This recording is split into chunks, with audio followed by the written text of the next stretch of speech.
There is a hole in the universe, not a black hole, not empty space, a void so massive it defies comprehension, 330 million light-years across, nearly devoid of galaxies. A cosmic bubble of nothingness, surrounded by the dense tapestry of the universe. Scientists call it the Booty's void. Discovered in 1981, it remains one of astronomy's most disturbing mysteries. What created this emptiness? Why does it exist? And what does it tell us about the structure of reality itself? Most people have never heard of it, but the Booty's void is not just an anomaly. It is a window into how the universe forms, evolves, and possibly ends. If you want to understand the true architecture of the cosmos, you need to understand this emptiness. We are about to journey into the most desolate region of observable space, the discovery that changed everything. The year was 1981. Robert Kirshner, Augustus Oemler Jr., Paul Schechter, and Stephen Schechtman were conducting a routine survey of galaxy redshifts. They were mapping the large-scale structure of the universe, measuring how galaxies distribute themselves across space. The work was tedious. Point the telescope, measure the spectrum, calculate the distance, repeat thousands of times. But on this particular survey, something went wrong. Or rather, nothing went right. They pointed their instruments at a region in the constellation Bootes. The data came back empty, no galaxies. They checked their equipment. Everything functioned normally. They looked again. Still nothing. They expanded the search area. The emptiness expanded with it. What they had found was not a small gap between galaxy clusters. It was a spherical region 330 million light-years in diameter, containing almost no galaxies at all. To understand how shocking this was, you need to understand cosmic structure. Galaxies are not randomly scattered through space. They form along filaments, great cosmic webs of matter stretching across hundreds of millions of light-years. Between the filaments are voids, regions with fewer galaxies. But these voids are typically 30 to 50 million light-years across. The Booty's void was 7 times larger than anything previously observed. It was not just empty, it was impossibly empty. The initial survey found only 8 galaxies in the entire volume, 8 galaxies where thousands should exist. Later surveys refined this number upward to about 60 galaxies. But even 60 galaxies in 330 million light-years is absurdly sparse. For comparison, our local region of space contains thousands of galaxies in a much smaller volume. The Milky Way alone sits in a relatively crowded neighborhood. The Booty's void is the opposite. It is cosmic desolation on an incomprehensible scale. Kirshner and his colleagues published their findings in 1981. The astronomical community was skeptical. Voids that large should not exist according to prevailing models of cosmic structure formation. The universe was supposed to be relatively uniform at large scales. Yes, there were clusters and voids, but nothing approaching this magnitude. The discovery challenged fundamental assumptions about how matter distributed itself after the Big Bang. The team triple-checked their work. They used multiple telescopes. They verified their distance measurements. They ruled out observational errors. The void was real. It existed approximately 700 million light-years from Earth, centered at roughly 14 hours, 50 minutes, right ascension, and 46 degrees declination. You could point a telescope at those coordinates right now and see the same emptiness they saw in 1981. The void has been confirmed by every subsequent survey. It is not an artifact. It is a genuine feature of cosmic structure. What made the discovery even more disturbing was the void's shape. It was nearly spherical. Perfect spheres are rare in nature. They require special conditions. The cosmic web produces irregular structures, not smooth bubbles. Yet the Booty's void was round. This suggested it formed through a process different from normal void formation. Something specific happened in that region of space. Something that swept it clean of matter or prevented matter from falling in. But what? The initial paper proposed several possibilities. Perhaps the void formed from the merger of smaller voids. As the universe expanded, small empty regions could collide and combine, creating larger voids. But this process should produce irregular shapes, not spheres. Perhaps the void was older than other voids, having had more time to expand, but this required the void to form very early in cosmic history, which raised its own questions. Or perhaps something actively repelled matter from the region. But no known force could do this on such scales. The discovery of the Booty's void marked a turning point in cosmology. It demonstrated that the universe's structure was more complex than simple models suggested. It showed that truly enormous empty regions could exist, and it raised a question that remains partially unanswered today. How do supervoids form? The mathematics of structure formation do not easily produce voids this large. They require special initial conditions or mechanisms that operate differently than expected. Since 1981, many other large voids have been discovered. The Capricornus supervoid, the Eridanus supervoid, the giant void in Cain's Venatici. Each is enormous. Each challenges our understanding. But the Booty's void remains special. It was the first, it was the largest for decades, and it sits in a particularly well-studied region of sky, making it the most thoroughly documented supervoid. Every major galaxy survey has examined it. Every cosmological simulation must account for it. The void is no longer surprising, but it remains deeply mysterious. The emptiness that Kirshner's team found in 1981 continues to puzzle astronomers today. We have better telescopes now, more sophisticated simulations, refined theories of cosmic structure. Yet the fundamental question persists. Why is the Booty's void so empty? And what does its existence tell us about the universe's deeper structure? The void is not just an absence of galaxies. It is a presence, a structure as real as any galaxy cluster, an architectural feature of reality itself. Understanding it means understanding something fundamental about how the cosmos is built. The architecture of emptiness. Space is not empty. This is one of the first lessons of modern astronomy. Between the stars lies gas and dust. Between galaxies lies an intergalactic medium. Even in the darkest voids, matter exists, just not much of it.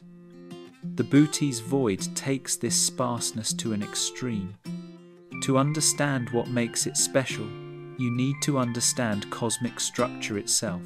The universe has architecture. Matter is not distributed randomly. Galaxies cluster together in groups and superclusters. These clusters connect along filaments, great threads of galaxies spanning hundreds of millions of light years. The filaments intersect at nodes, the densest regions containing massive galaxy clusters. And between the filaments are voids. This pattern is called the cosmic web. It is the largest structure in the universe. And the Booty's void is one of its most prominent features. The cosmic web formed from tiny quantum fluctuations in the early universe. Immediately after the Big Bang, space was nearly uniform, but not perfectly uniform. Tiny variations in density existed. Regions that were slightly denser than average had slightly stronger gravity. They pulled in surrounding matter. This made them denser still, which increased their gravity further. This positive feedback created structure. Dense regions grew denser.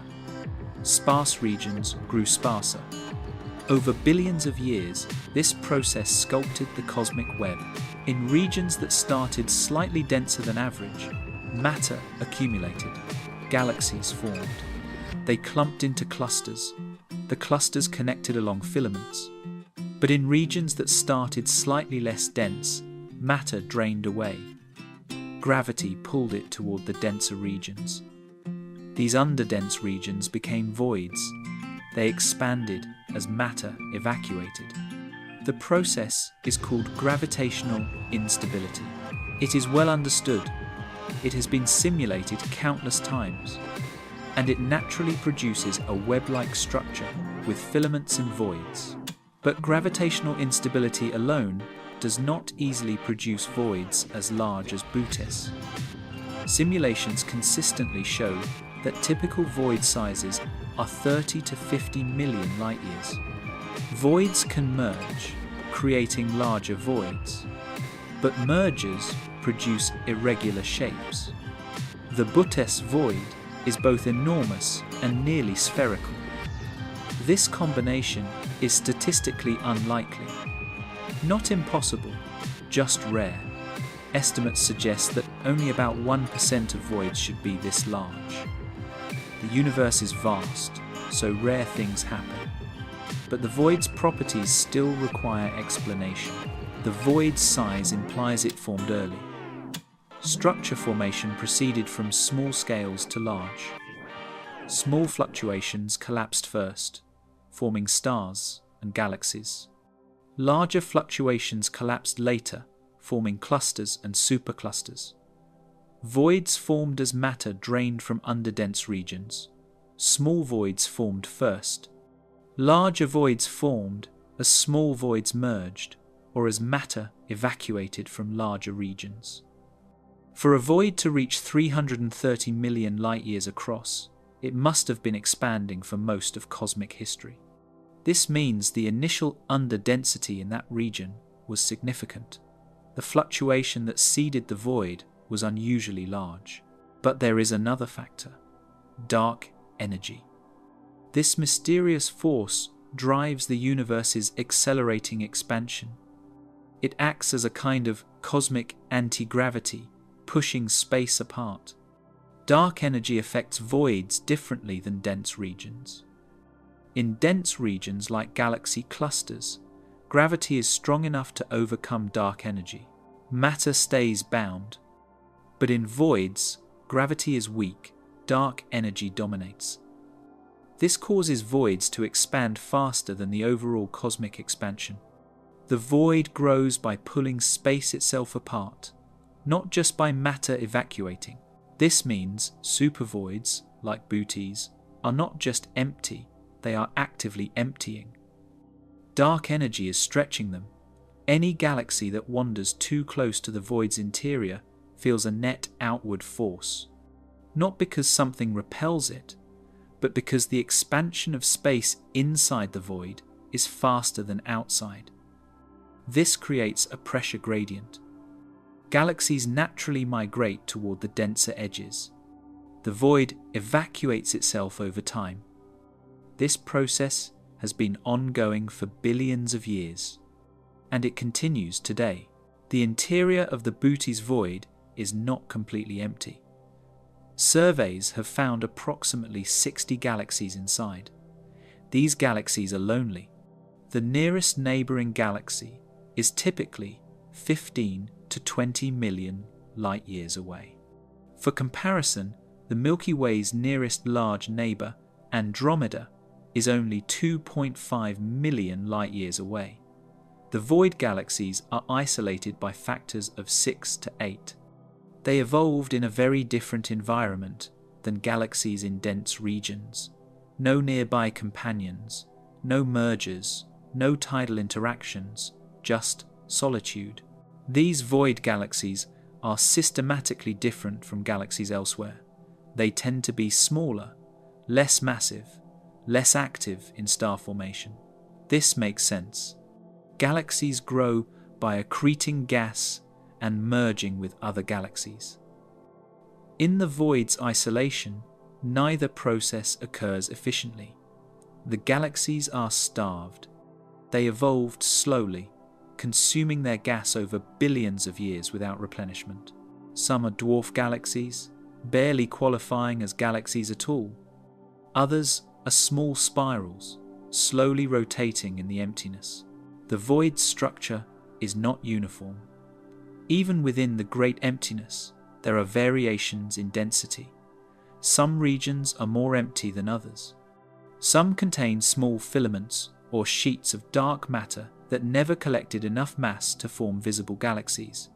These structures are detectable through their subtle gravitational effects on light passing through the void. They show that the void is not a perfect vacuum. It has internal structure, just a very subtle structure compared to the dense cosmic web outside. One of the strangest features is the void's boundary. The transition from void to filament is not gradual, it is sharp. Over a relatively short distance, galaxy density increases dramatically. This suggests the void's formation was driven by a specific process rather than random fluctuations. Sharp boundaries form when there is a physical mechanism that stops at a particular scale, like a bubble expanding until it hits resistance. The void's edge is where the inward gravitational pull from surrounding structures balances the outward expansion driven by dark energy.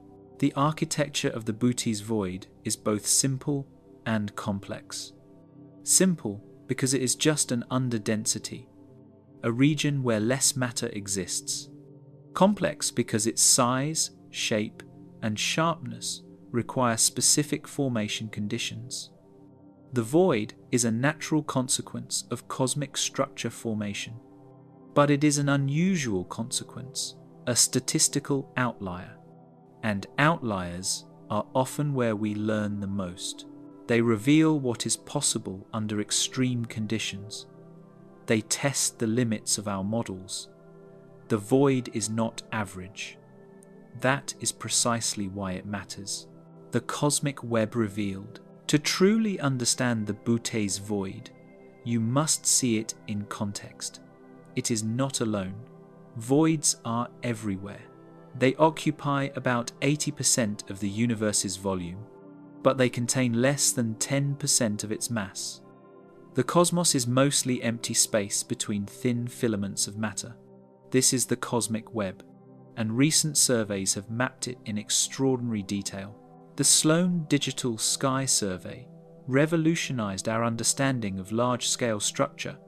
Between 2000 and 2020, it mapped the positions and distances of millions of galaxies. The data revealed the cosmic web in 3 dimensions. Galaxies trace bright filaments connecting massive nodes. Between the filaments are dark voids. The pattern resembles a sponge or foam. Matter concentrates in thin walls and filaments. Empty space fills the gaps. The Bootes void appears as one of the largest bubbles in this cosmic foam. The survey confirmed something theoretical cosmologists had predicted but never seen so clearly. The universe is structured hierarchically. Small structures nest inside larger structures. Galaxies cluster into groups. Groups cluster into superclusters.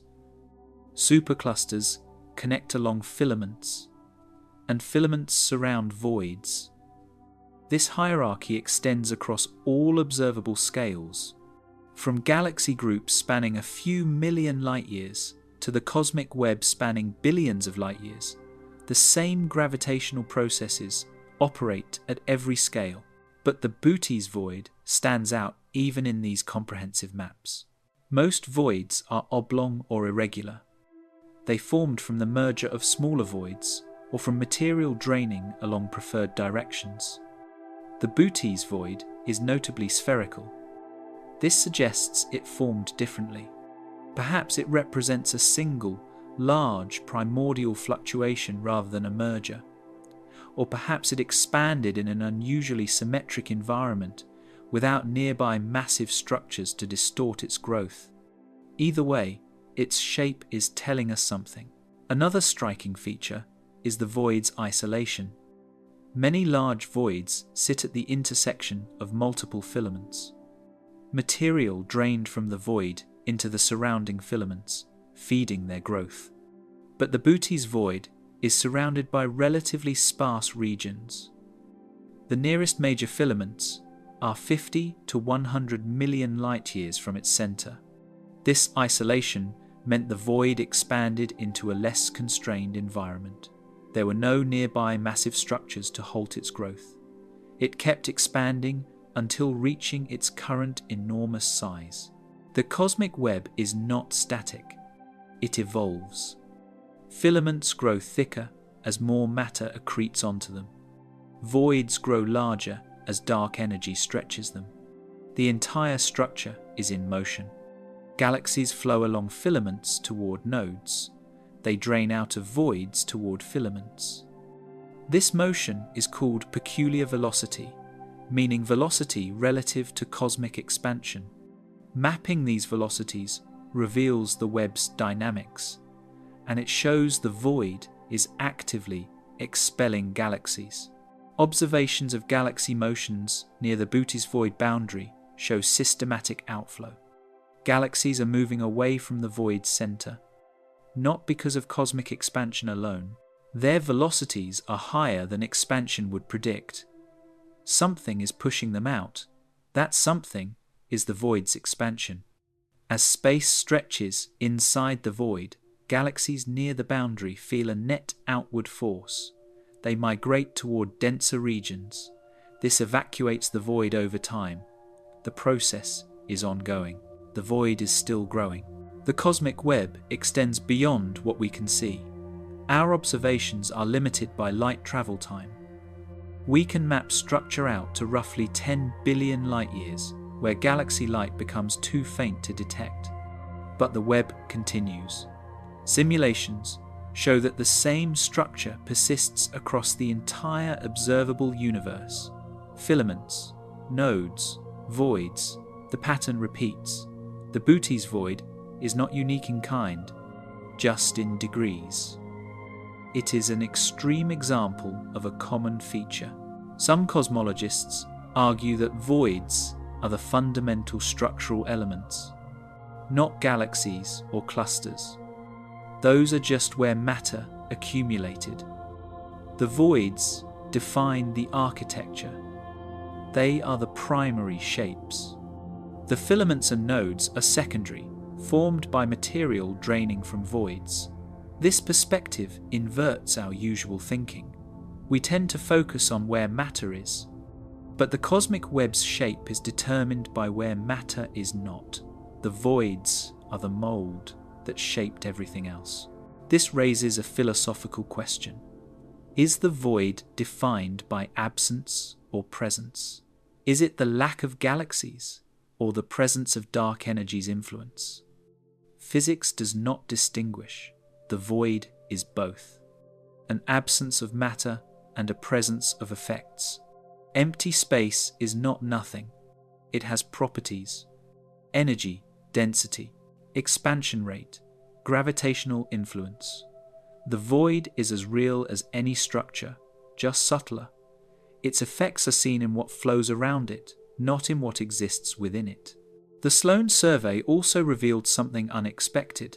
The voids are not randomly distributed. They avoid each other. Large voids tend to be separated by at least their own diameter. This is called void exclusion. It suggests voids compete for space. When one void expands, it pushes against neighbours. The boundaries meet and stop expanding. This creates a characteristic scale. The typical separation between large voids, this scale is roughly 300 to 400 million light-years. The Bootes void fits this pattern. It is separated from other large voids by similar distances. The cosmic web is a dynamic, evolving structure, but its large-scale pattern is stable. Voids will grow, filaments will thicken, clusters will merge, but the overall web topology will persist. The universe will not become uniform. It will become more extreme, denser clusters, emptier voids. The Bootes void will continue expanding. Its galaxy count will continue dropping. Eventually, it will be even emptier than it is now. The architecture of emptiness is built to last. What lives in the void? The Booty's void is not lifeless. It contains approximately 60 galaxies. These galaxies are survivors. They formed in one of the most inhospitable environments in the universe. To understand what this means, you need to understand how galaxies form and evolve. Galaxies grow through two primary mechanisms. First, they accrete gas from their surroundings. This gas cools, collapses, and forms new stars. Second, they merge with other galaxies. Collisions combine their masses and trigger bursts of star formation. Both processes require a rich environment, nearby gas to accrete, nearby galaxies to merge with. The Booty's void provides neither. The galaxies there are isolated, starved, evolving in slow motion. The void galaxies are systematically different from galaxies in dense regions. They are smaller, they have lower masses, they contain less dark matter, they have lower star formation rates. They are predominantly spiral galaxies, not ellipticals. This entire profile matches expectations for galaxies that evolved in isolation. Without mergers, they remain small. Without gas inflow, they form stars slowly. Without tidal interactions, they maintain their spiral structure.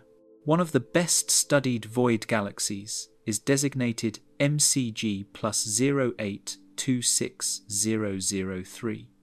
It is a small spiral galaxy, roughly 720 million light-years from Earth, near the void's edge. Observations show it is actively forming stars, but at a very low rate, about 1/10 the rate of the Milky Way. Its total mass is roughly 1/10 of the Milky Way's mass. It has no nearby companions. The nearest galaxy is 15 million light-years away. It is evolving in near total isolation. Another interesting void resident is KK 98-195. This is an even smaller galaxy. It barely qualifies as a galaxy at all. It contains only a few million stars, compared to the Milky Way's 200 billion. Its star formation rate is minimal. It is slowly exhausting its gas supply with no way to replenish it. In a dense region, such a dwarf galaxy would have been consumed by a larger neighbour long ago. In the void, it survives. An evolutionary relic preserved by isolation. The void galaxies provide a unique laboratory. In dense regions, galaxies are constantly interacting. This makes it hard to isolate the effects of different processes. But in the void, galaxies evolve undisturbed. This allows astronomers to test theories of galaxy evolution under controlled conditions. It is like studying organisms in isolation versus in an ecosystem. Both are necessary to understand the full picture. One surprising discovery is that void galaxies are not completely alone. Many contain dark matter halos. These halos extend far beyond the visible galaxy, encompassing huge volumes. Although the void is empty of visible matter, it is not empty of dark matter. The halos provide gravitational anchors. They prevent the void from being completely evacuated. Some gas remains trapped in these halos. This gas supplies the galaxies with the fuel for their slow, steady star formation. The dark matter distribution in the void is extremely interesting. Simulations predict that dark matter forms a web-like structure even in voids. Thin filaments of dark matter connect the visible galaxies. These filaments are too tenuous to form galaxies themselves, but they exist. Observations using gravitational lensing have confirmed this. Light passing through the void is subtly distorted by the gravitational influence of these dark matter filaments. The void has an invisible structure. The galaxies in the void also have different chemical compositions than galaxies in dense regions. They are metal poor, meaning they contain fewer heavy elements. This makes sense. Heavy elements are produced in stars and supernovae. They are then ejected into the intergalactic medium, where they can be accreted by other galaxies. In dense regions, this recycling is efficient. Supernovae from one galaxy enrich the gas that forms the next generation of galaxies. But in the void, distances are too large. Supernova ejecta does not travel far enough to reach neighbors. Each galaxy evolves in chemical isolation. It works only with the material it started with. This creates an evolutionary divergence. Void galaxies resemble early universe galaxies more than their dense region counterparts. They have retained more of their primordial composition. They have experienced fewer mergers. They have been less influenced by their environment. In a sense, they are fossils. Snapshots of what galaxies looked like in less crowded conditions. Studying them is like looking into the past, but they are not perfect fossils. They have still evolved over billions of years. They have formed stars. They have been influenced by cosmic expansion. They have been bathed in cosmic radiation. They are not pristine, just less processed. This makes them valuable, but also complicated. Disentangling their evolutionary history requires careful analysis, comparing them to simulations, modeling their star formation histories, understanding their unique environment. The void galaxies also tell us about dark energy. These galaxies move in the void's gravitational field, but that field is weak. Dark energy's effects are stronger here than in dense regions. By measuring the galaxy's velocities and comparing them to predictions, astronomers can constrain dark energy's properties. The void acts as a laboratory for studying dark energy's influence. Early results confirm dark energy's existence and roughly match the cosmological constant model.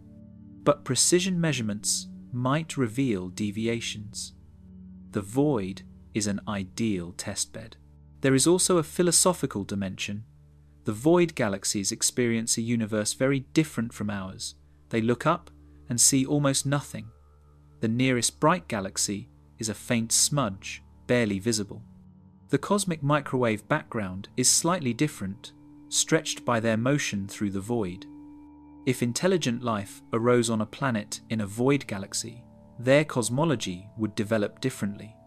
They would discover the cosmic web later. They might doubt the universe is as vast and full as it actually is. Their perspective would be shaped by their environment, a reminder that our cosmology is similarly shaped by our location, the great attractor and cosmic flows. The Bootes void is not isolated from the rest of the universe. Despite being empty, it participates in large-scale cosmic flows. Galaxies everywhere are moving. Not just because of cosmic expansion. They have additional velocities caused by gravitational attraction to massive structures. These motions reveal the universe's hidden mass distribution, and they show the void is part of a larger system. The most dramatic example is the Great Attractor. This is a massive gravitational anomaly located roughly 200 million light-years away in the direction of the constellation Norma. It is pulling our entire local region of the universe toward it at about 600 kilometers per second. The Milky Way, Andromeda, and thousands of other galaxies are falling toward this object. But for decades, astronomers could not see what it was. The Great Attractor lies behind the plane of the Milky Way, obscured by dust and stars. It was invisible, known only by its gravitational influence. The Bootes void is on the opposite side of the sky from the Great Attractor. This is not a coincidence. The void's expansion creates a repulsive effect. Not a true force, but an effective pressure from accelerated expansion. This pressure contributes to our motion away from the void and toward the Great Attractor. The void pushes while the attractor pulls. Both influence our local cosmic flow. This demonstrates that voids are not passive. They actively shape large-scale motion. Modern surveys have mapped cosmic flows in unprecedented detail. The Cosmic Flows program has measured the peculiar velocities of thousands of galaxies. These velocities trace the gravitational influence of all nearby structures. Dense regions pull galaxies toward them. Voids push galaxies away. The result is a complex pattern of motion. Galaxies flow along filaments toward nodes. They flow away from voids toward filaments. The entire cosmic web is in motion. The flows around the Bootes void are particularly interesting. Galaxies on its near side are moving away from us slightly faster than expansion would predict. Galaxies on its far side are moving away slightly slower. This dipole pattern is the signature of a void. The void is expanding, creating an outward flow. We detect this flow as a distortion in the Hubble expansion. The distortion is small, only about 50 to 100 kilometers per second, but it is measurable, and it confirms the void is dynamically active. These flows also reveal the void's mass deficit. By measuring how strongly the void pushes galaxies away, we can calculate how much less mass it contains compared to an average region. The calculations show the void is about 20% underdense. This means it contains 80% of the matter it would have if it were average. The missing 20% has drained away into surrounding filaments. This deficit seems small, but integrated over the void's enormous volume, it represents a missing mass equivalent to tens of thousands of galaxy clusters. That mass now resides in the filaments surrounding the void. The great attractor itself turned out to be complex. Modern observations, particularly in infrared and radio, can penetrate the Milky Way's obscuration. They revealed that the great attractor is not a single object, it is a concentration of several massive galaxy clusters. The Norma cluster, the Abell 3627 cluster, others.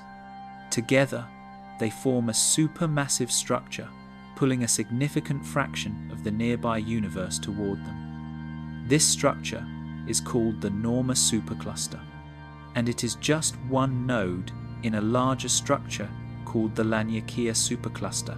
Laniakea is the local supercluster. It is the region of space whose galaxies all flow toward a common basin of attraction. That basin is the Great Attractor region.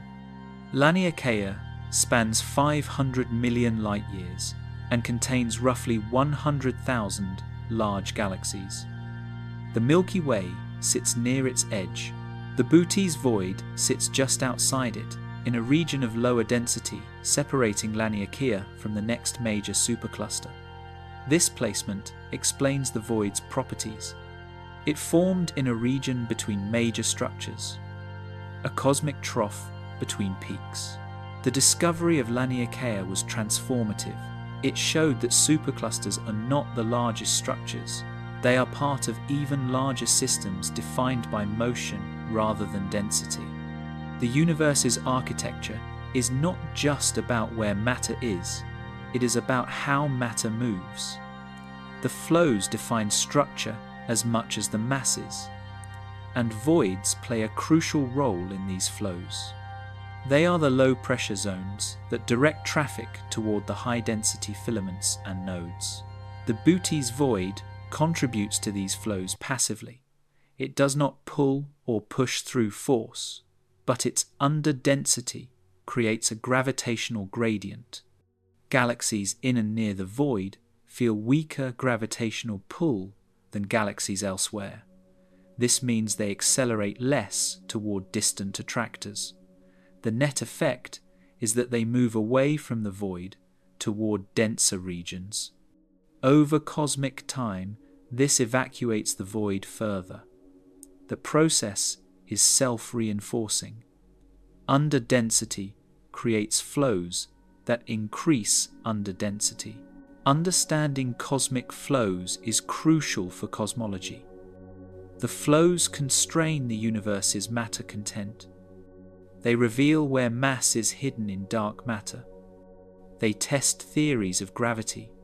If general relativity is correct, the flows should match predictions based on observed mass distributions. Deviations would indicate something wrong with either our mass measurements or our gravitational theory. So far, the flows match predictions well. This validates our cosmological model. But precision measurements continue. Any deviation would be revolutionary. The flows also have practical implications for measuring cosmic expansion. The Hubble constant, which quantifies expansion rate, is measured by observing how fast distant galaxies recede. But galaxies also have peculiar velocities from local gravitational effects. These must be subtracted to get the true expansion rate. The Bootes void's influence on local velocities must be accounted for. Otherwise, we get systematic errors in the Hubble constant. This is one reason recent Hubble measurements from different methods disagree slightly. Understanding local flows, including the void's contribution, is essential for resolving this tension. The void's role in cosmic flows demonstrates something profound. Emptiness is not passive. Absence has effects. The void shapes motion across hundreds of millions of light years. It influences the evolution of thousands of galaxies.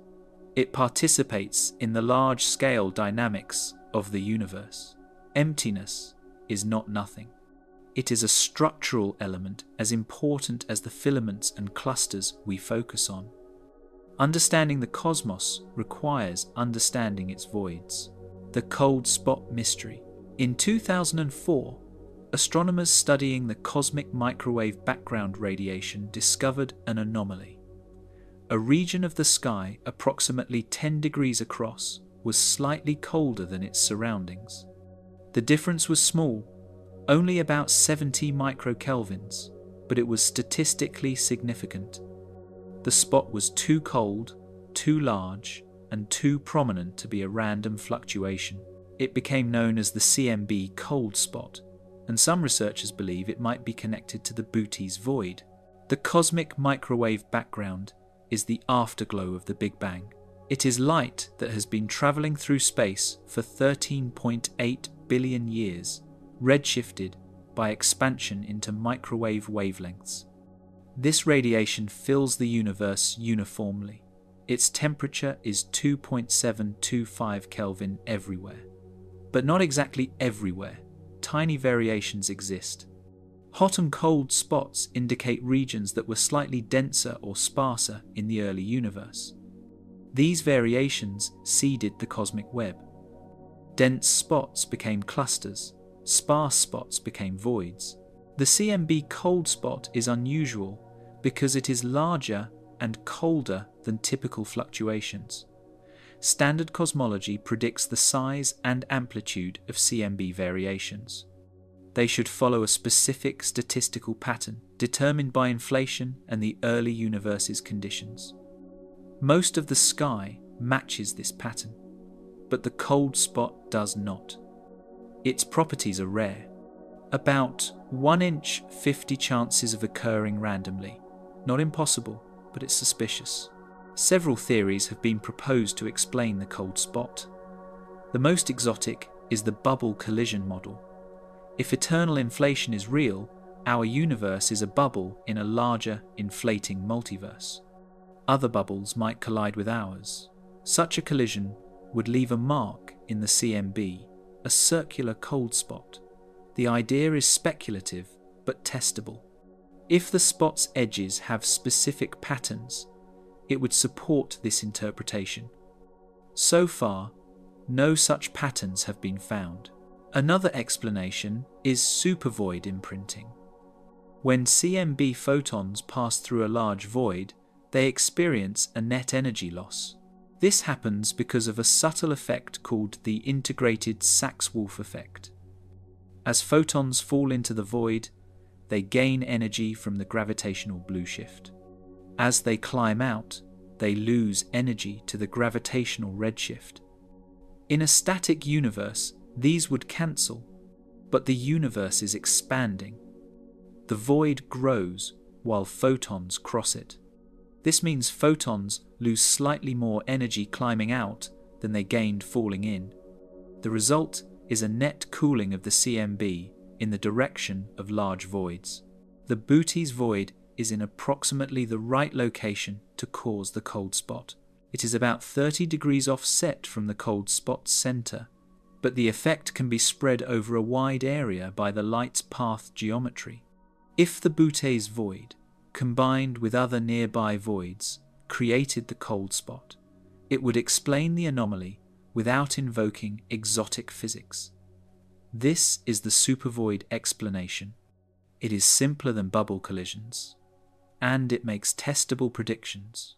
In 2015, a study claimed to have found evidence for a superstructure of voids aligned with the cold spot. Using galaxy survey data, researchers identified a series of underdense regions along the line of sight to the cold spot. These regions, including the Bootes void, could collectively produce the observed cooling through the integrated Sachs-Wolf effect. The study calculated the expected temperature decrease. It matched the cold spot's amplitude roughly. The case seemed strong, but subsequent studies challenged this interpretation. Other teams analyzed the same galaxy data and argued the voids were not large enough or empty enough to produce the cold spot. The integrated Sachs-Wolf effect exists. It has been detected in other regions, but the magnitude needed to explain the cold spot requires exceptional voids. The Bootes void and its neighbors might not be exceptional enough. The calculations are uncertain. Different assumptions about void density and size yield different predictions. The debate continues. As of 2023, the cold spot origin remains unsolved. Most cosmologists lean toward it being a statistical fluke, a rare but allowed fluctuation from the early universe. The probability is low, but not zero. In a sky with thousands of independent regions, rare events should occur somewhere. We just happen to notice this one because it is nearby and prominent. This explanation requires no new physics, just accepting that improbable things occasionally happen. But the supervoid explanation is not dead. If future surveys confirm the voids along the cold spot line of sight are indeed exceptional, the case strengthens. If we find other cold spots aligned with supervoids, it would establish a pattern. One coincidence is suspicious. Multiple coincidences become evidence. The question is whether we can measure void properties precisely enough to resolve the debate. The Bootes void's potential connection to the cold spot illustrates a broader point. Voids affect the CMB, not just in theory, observably. Light, travelling billions of years, accumulates imprints from every structure it passes through. Dense regions create hot spots. Voids create cold spots. The CMB is a map not just of the early universe, but of all the structure between us and the surface of last scattering. Decoding that map requires understanding voids as thoroughly as we understand clusters. This has practical implications. If voids significantly affect the CMB, then cosmological parameter measurements might have systematic errors. We extract parameters like the Hubble constant, dark matter density, and dark energy density by fitting models to CMB data. But those models assume certain structure distributions. If voids are larger or more common than assumed, the fits change, parameters shift. This could resolve some of the tensions between different cosmological measurements, or it could introduce new puzzles. The cold spot also serves as a reminder that the universe still surprises us. Despite decades of precision cosmology, despite exquisitely detailed maps of the CMB, despite simulations that reproduce cosmic structure, anomalies persist. The cold spot is one. The Hubble tension is another. The axis of evil, a suspicious alignment in CMB multipoles, is a third. These anomalies might be statistical flukes, or they might be telling us something important, that our models are incomplete, that the universe is more complex than we thought, that voids and other structures play roles we have not fully appreciated. The connection between the Booty's void and the cold spot remains tentative, but the investigation continues. New surveys are mapping voids in ever greater detail. New CMB experiments are measuring temperature fluctuations with ever greater precision. Eventually, we will know whether the void and the cold spot are related. And that answer, whatever it is, will teach us something about how voids shape the observable universe. Simulating the unseen. Modern cosmology relies heavily on computer simulations. Observations tell us what the universe looks like now, but simulations show us how it got that way. They reveal processes too slow or too large to observe directly, and they test whether our theories actually produce structures like the Booty's void. The answer is yes, but only barely. The largest cosmological simulations model cubic regions of space, 1 billion light-years across. They start with initial conditions based on CMB observations. Tiny density fluctuations in a nearly uniform sea of dark matter. Then they run forward in time. Gravity pulls matter together. Dense regions grow denser. Underdense regions grow emptier. After billions of simulated years, the cosmic web emerges. Filaments, clusters, voids. These simulations reproduce the observed structure remarkably well. The size distribution of voids matches observations. The filament thickness matches. The cluster masses match. The simulations get the statistics right, but individual structures are harder.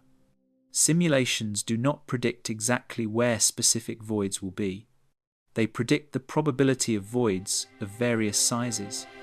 And those probabilities say voids as large as Booty's should be rare but not impossible. The Millennium simulation, run in 2005, was one of the first to model a volume large enough to contain multiple supervoids. It followed more than 10 billion particles representing dark matter. The computational requirements were staggering. Months of supercomputer time, petabytes of data. But the results were worth it. The simulation produced several voids exceeding 300 million light-years in diameter. They were rare.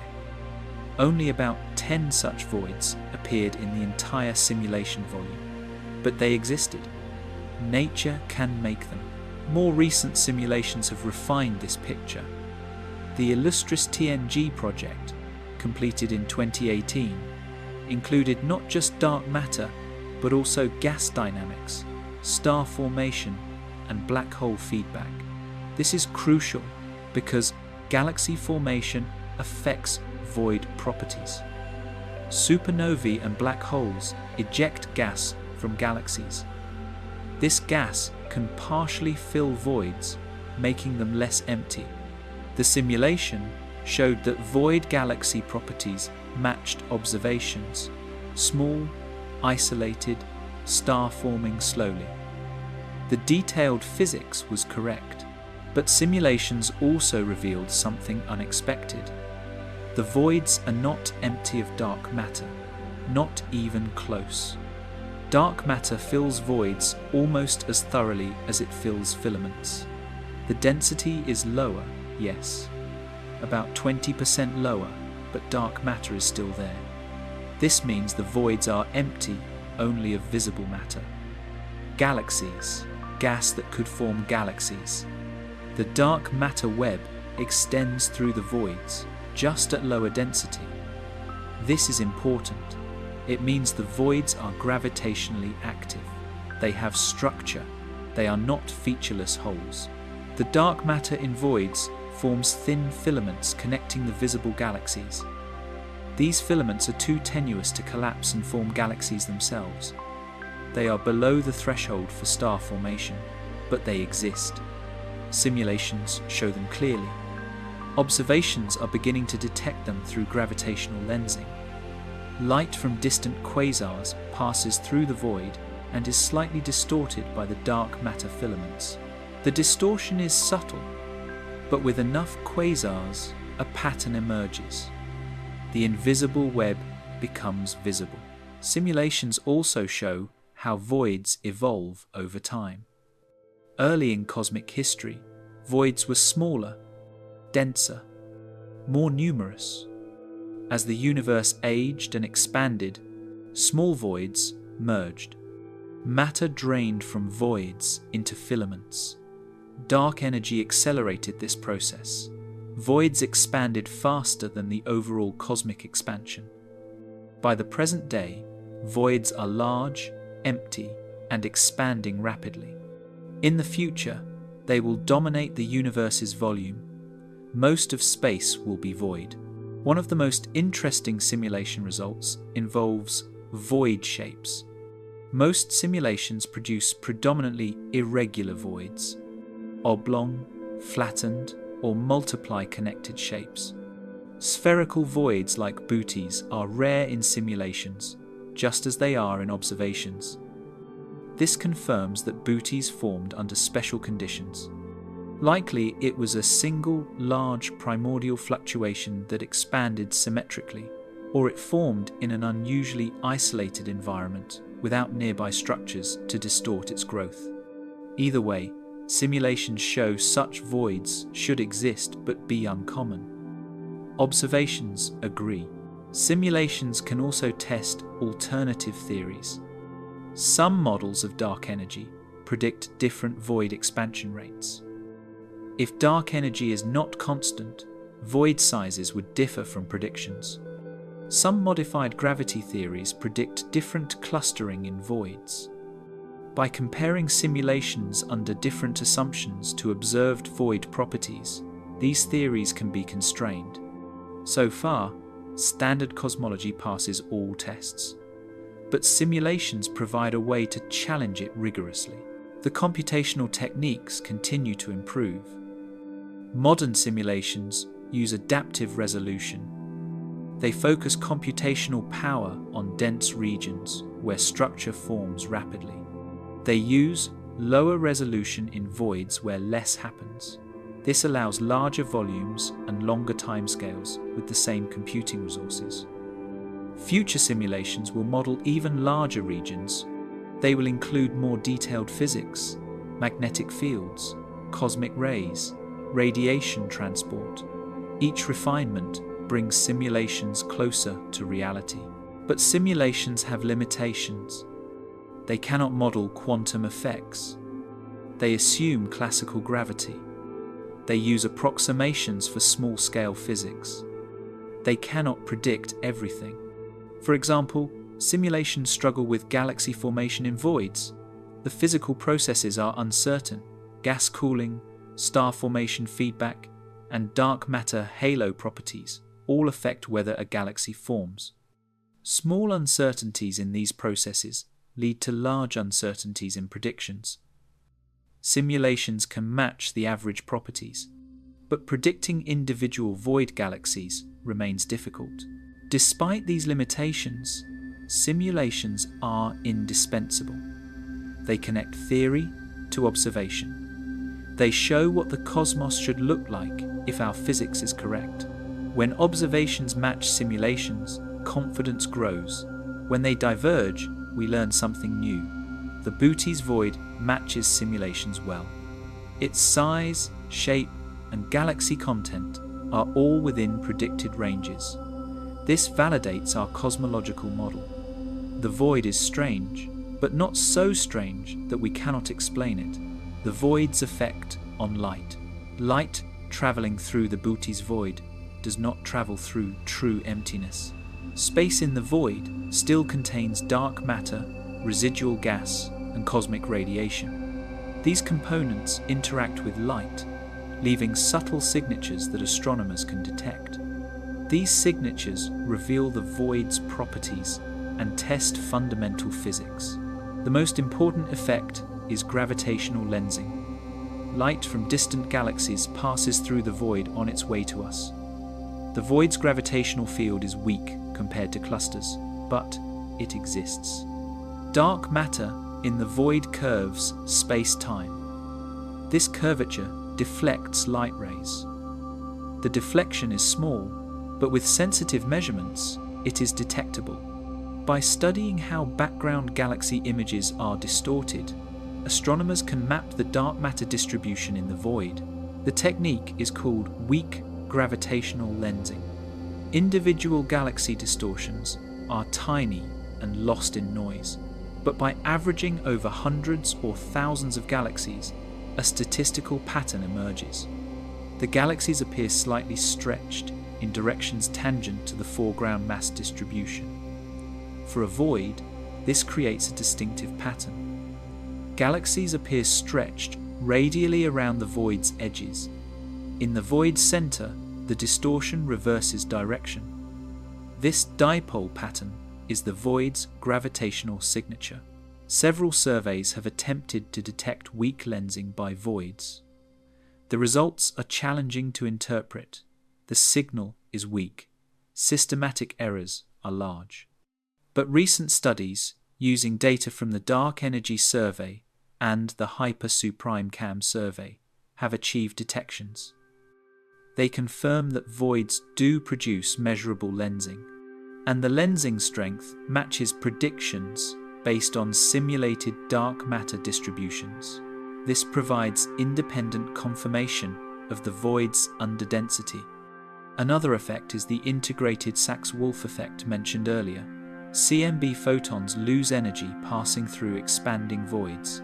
This cooling should be detectable by cross-correlating CMB maps with void catalogues.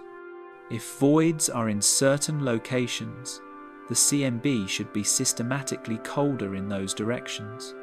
Several studies have detected this correlation. The effect size matches theoretical predictions reasonably well. It provides direct evidence that voids affect CMB measurements. Light from distant quasars also reveals void properties. Quasar spectra show absorption lines from intergalactic gas along the line of sight. These absorption lines are called the Lyman alpha forest. The pattern of absorption traces gas density. In dense regions, absorption is strong. In voids, absorption is weak or absent. By studying Lyman alpha absorption through the Bootes void, astronomers have confirmed it contains much less gas than typical regions. The void is not just empty of galaxies, it is empty of gas. This gas deficit has implications for the void's history.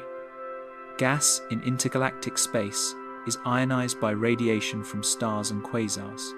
If the void never contained many stars, it received less ionizing radiation. This would mean its gas is less ionized. Less ionized gas produces different absorption patterns. Observations show the void's gas is indeed less ionized than average. This confirms the void has always been underdense. It has not been empty recently. It has been sparse for billions of years. Cosmic rays also interact with the void. These are high-energy particles, accelerated to nearly light speed by supernova shocks and other violent processes. They propagate through intergalactic space, occasionally colliding with gas atoms or photons. In dense regions, cosmic rays scatter frequently. In voids, they travel farther before scattering. This means cosmic rays from distant sources are less attenuated when they pass through voids. By studying the arrival directions and energies of cosmic rays, scientists can infer the structure they pass through. Voids should be transparent corridors for cosmic rays. The void also affects neutrino propagation. Neutrinos are nearly massless particles that barely interact with matter. They travel at nearly light speed and pass through planets and stars as if they were not there. But neutrinos do interact gravitationally. The Bootes void's mass deficit affects neutrino trajectories. For neutrinos crossing cosmological distances, this creates small but measurable effects. Neutrino astronomy is still in its infancy, but future detectors might map cosmic structure through neutrino deflection patterns. Voids would appear as regions where neutrinos bend less than expected. Gravitational waves also carry information about voids. When binary black holes or neutron stars merge, they emit ripples in space-time. These waves travel through the universe, just like light. And just like light, they are affected by intervening structure. Dense regions delay gravitational waves slightly. Voids advance them. By detecting gravitational waves from many sources and comparing their arrival times to expectations, we can map intervening structure. This technique is still theoretical. Current detectors are not sensitive enough, but next-generation gravitational wave observatories might achieve it. The cumulative effect of all these interactions is that the void leaves multiple fingerprints on passing light, particles, and waves. No single fingerprint is dramatic, but collectively they paint a consistent picture. The void is underdense. It contains dark matter, but little visible matter. Its gas is sparse and less ionized. Its gravitational influence is weak, but measurable. Every independent measurement agrees. The void is real, substantial, and precisely characterized. These measurements also test fundamental physics. The lensing strength tests gravity. The Sachs-Wolf effect tests dark energy. The Lyman alpha absorption tests gas physics. The cosmic ray propagation tests magnetic fields. Each effect depends on different aspects of physics. Agreement between measurements and predictions validates our entire framework. If any effect disagreed, it would indicate new physics. So far, everything matches. The void behaves exactly as standard cosmology predicts. But there is one persistent puzzle. Some researchers claim the void's lensing signal is weaker than expected. If true, this would mean the void contains less dark matter than simulations predict. This could indicate modified gravity or different dark matter properties in low-density regions. The evidence is preliminary and disputed, but it is intriguing. If confirmed, it would be the first hint that voids reveal new physics. The void would transition from confirmation to discovery, from expected structure to scientific surprise. The edge of the void. The boundary between the Bootes void and the surrounding cosmic web is not sharp in space, but it is sharp in galaxy density. Cross that boundary and the universe changes dramatically.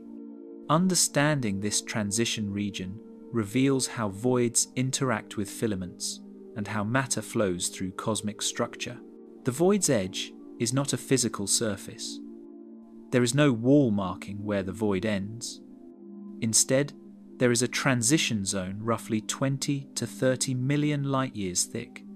In this zone, galaxy density rises sharply. The interior of the void has about 1/10 the average galaxy density. The exterior has roughly 3 times the average density.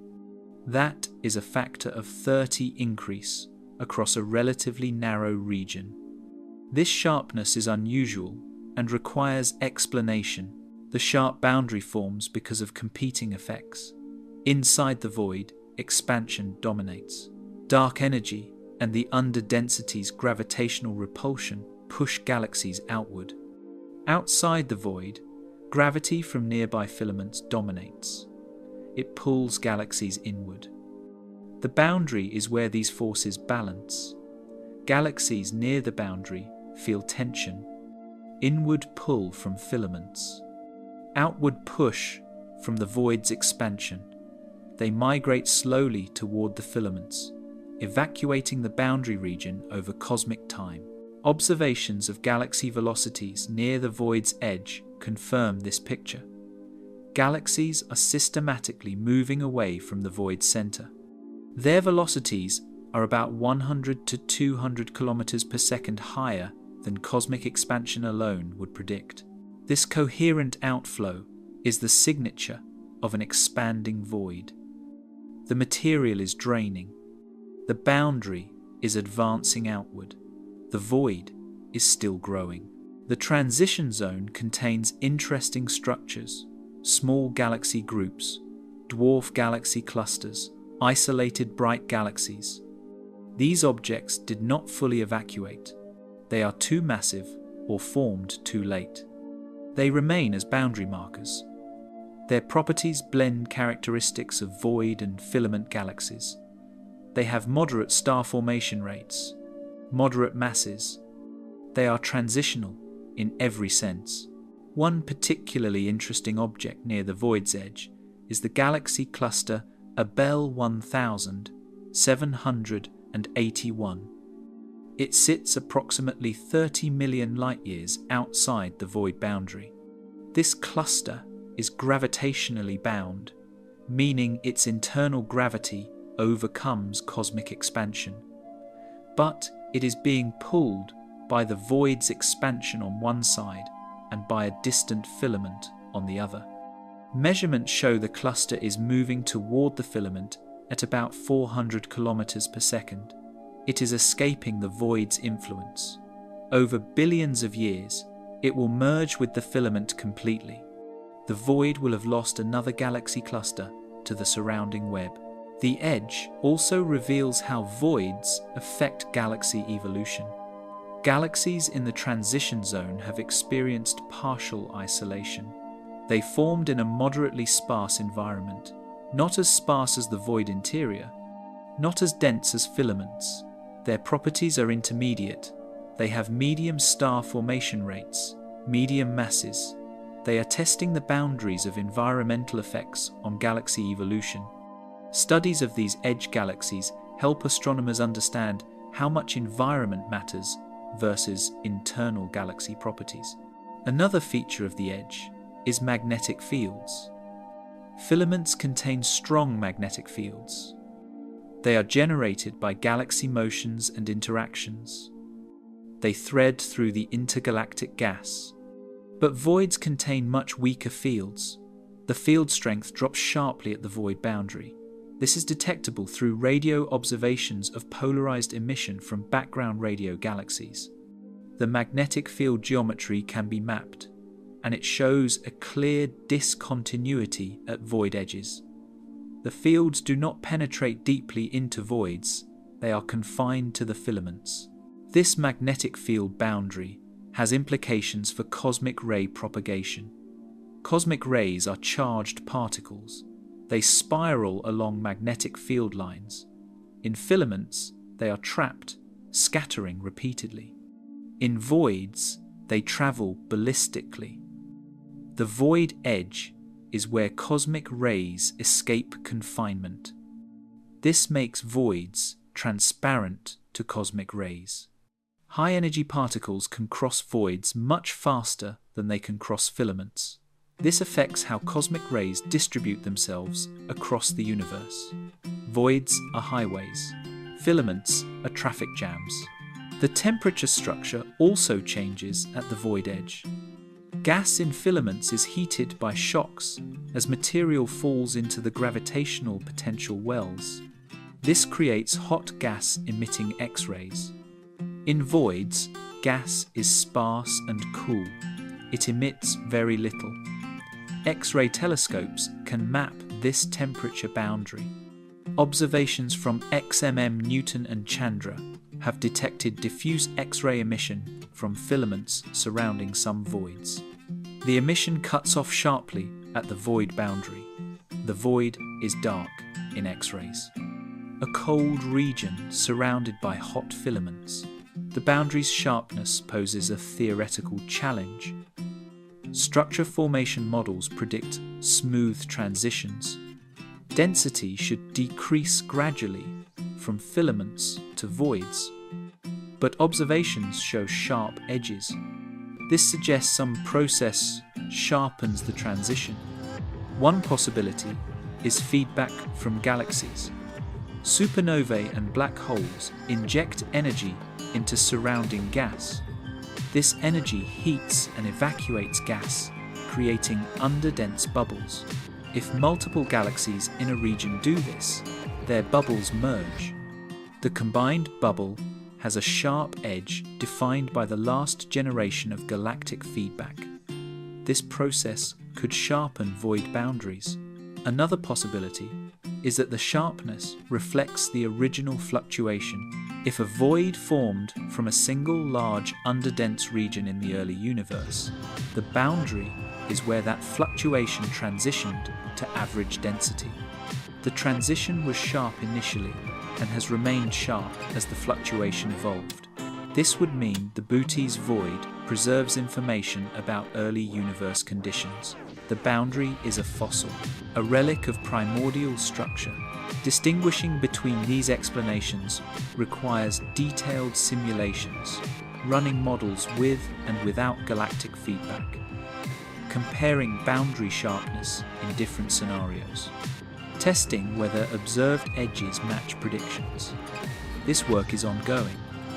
Early results suggest both processes contribute. Galactic feedback sharpens boundaries on small scales. Primordial fluctuations set the large-scale sharpness. The void boundary is a product of both initial conditions and long-term evolution. The edge of the Bootes void is where emptiness meets structure. It is a laboratory for studying how voids and filaments interact, how matter flows between them, how galaxies are affected by their position relative to the cosmic web. The boundary is not a passive feature. It is an active region where cosmic processes leave their marks. Understanding the edge means understanding the void, and understanding the void means understanding the architecture of the universe itself. What the void tells us about dark energy. Dark energy is the most mysterious component of the universe. It makes up 68% of the total energy content. Yet we do not know what it is, only what it does. It drives the universe's accelerating expansion, and its effects are strongest in voids like Bootes. This makes voids crucial laboratories for studying dark energy's properties. The evidence for dark energy came from supernova observations in the late 1990 seconds. Distant supernovae were fainter than expected. This meant the universe's expansion was accelerating. Something was pushing space apart. That something was dubbed dark energy. The simplest explanation is a cosmological constant, an energy inherent to empty space itself. This energy density remains constant as the universe expands. It never dilutes. This creates a repulsive effect that grows stronger over time as space expands and matter density decreases. But the cosmological constant is theoretically troubling.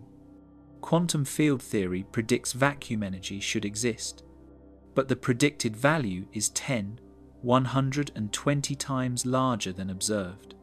This is the worst prediction in physics. Something is very wrong. Either the calculation is flawed or there are cancellations we do not understand. This puzzle is called the cosmological constant problem, and it remains unsolved. Some physicists propose that dark energy is not a cosmological constant. Instead, it is a dynamical field, something called quintessence. This field changes over time. Its energy density decreases as the universe expands, though more slowly than matter density.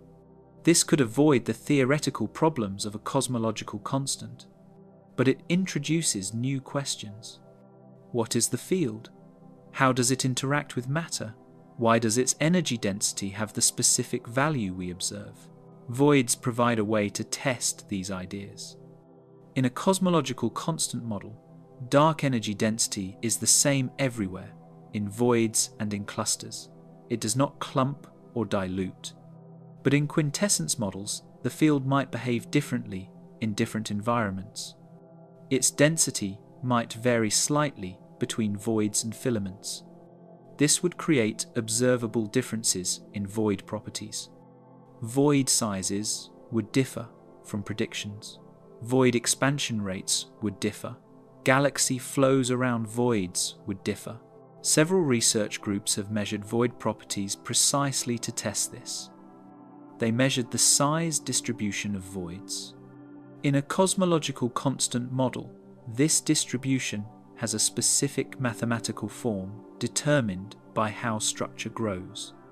If dark energy is quintessence, the distribution shifts slightly. Hundreds of voids must be measured to detect the shift, but modern surveys provide enough data. The Sloan Digital Sky Survey catalogue includes thousands of voids. Statistical analysis can constrain dark energy properties. The results so far favour the cosmological constant. Void sizes match predictions within uncertainties. No deviations are detected. This does not prove dark energy is a cosmological constant, but it rules out some quintessence models. Those models that predict significant variations in voids are excluded. Dark energy, whatever it is, behaves like a cosmological constant, at least to current measurement, precision. Another test uses the integrated Sachs-Wolf effect. Remember that CMB photons lose energy passing through voids. The energy loss depends on how fast the void expands. A cosmological constant produces one expansion rate.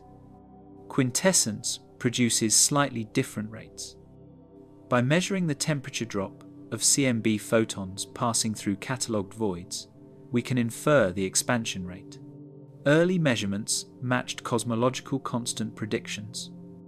Recent precision measurements continue to match.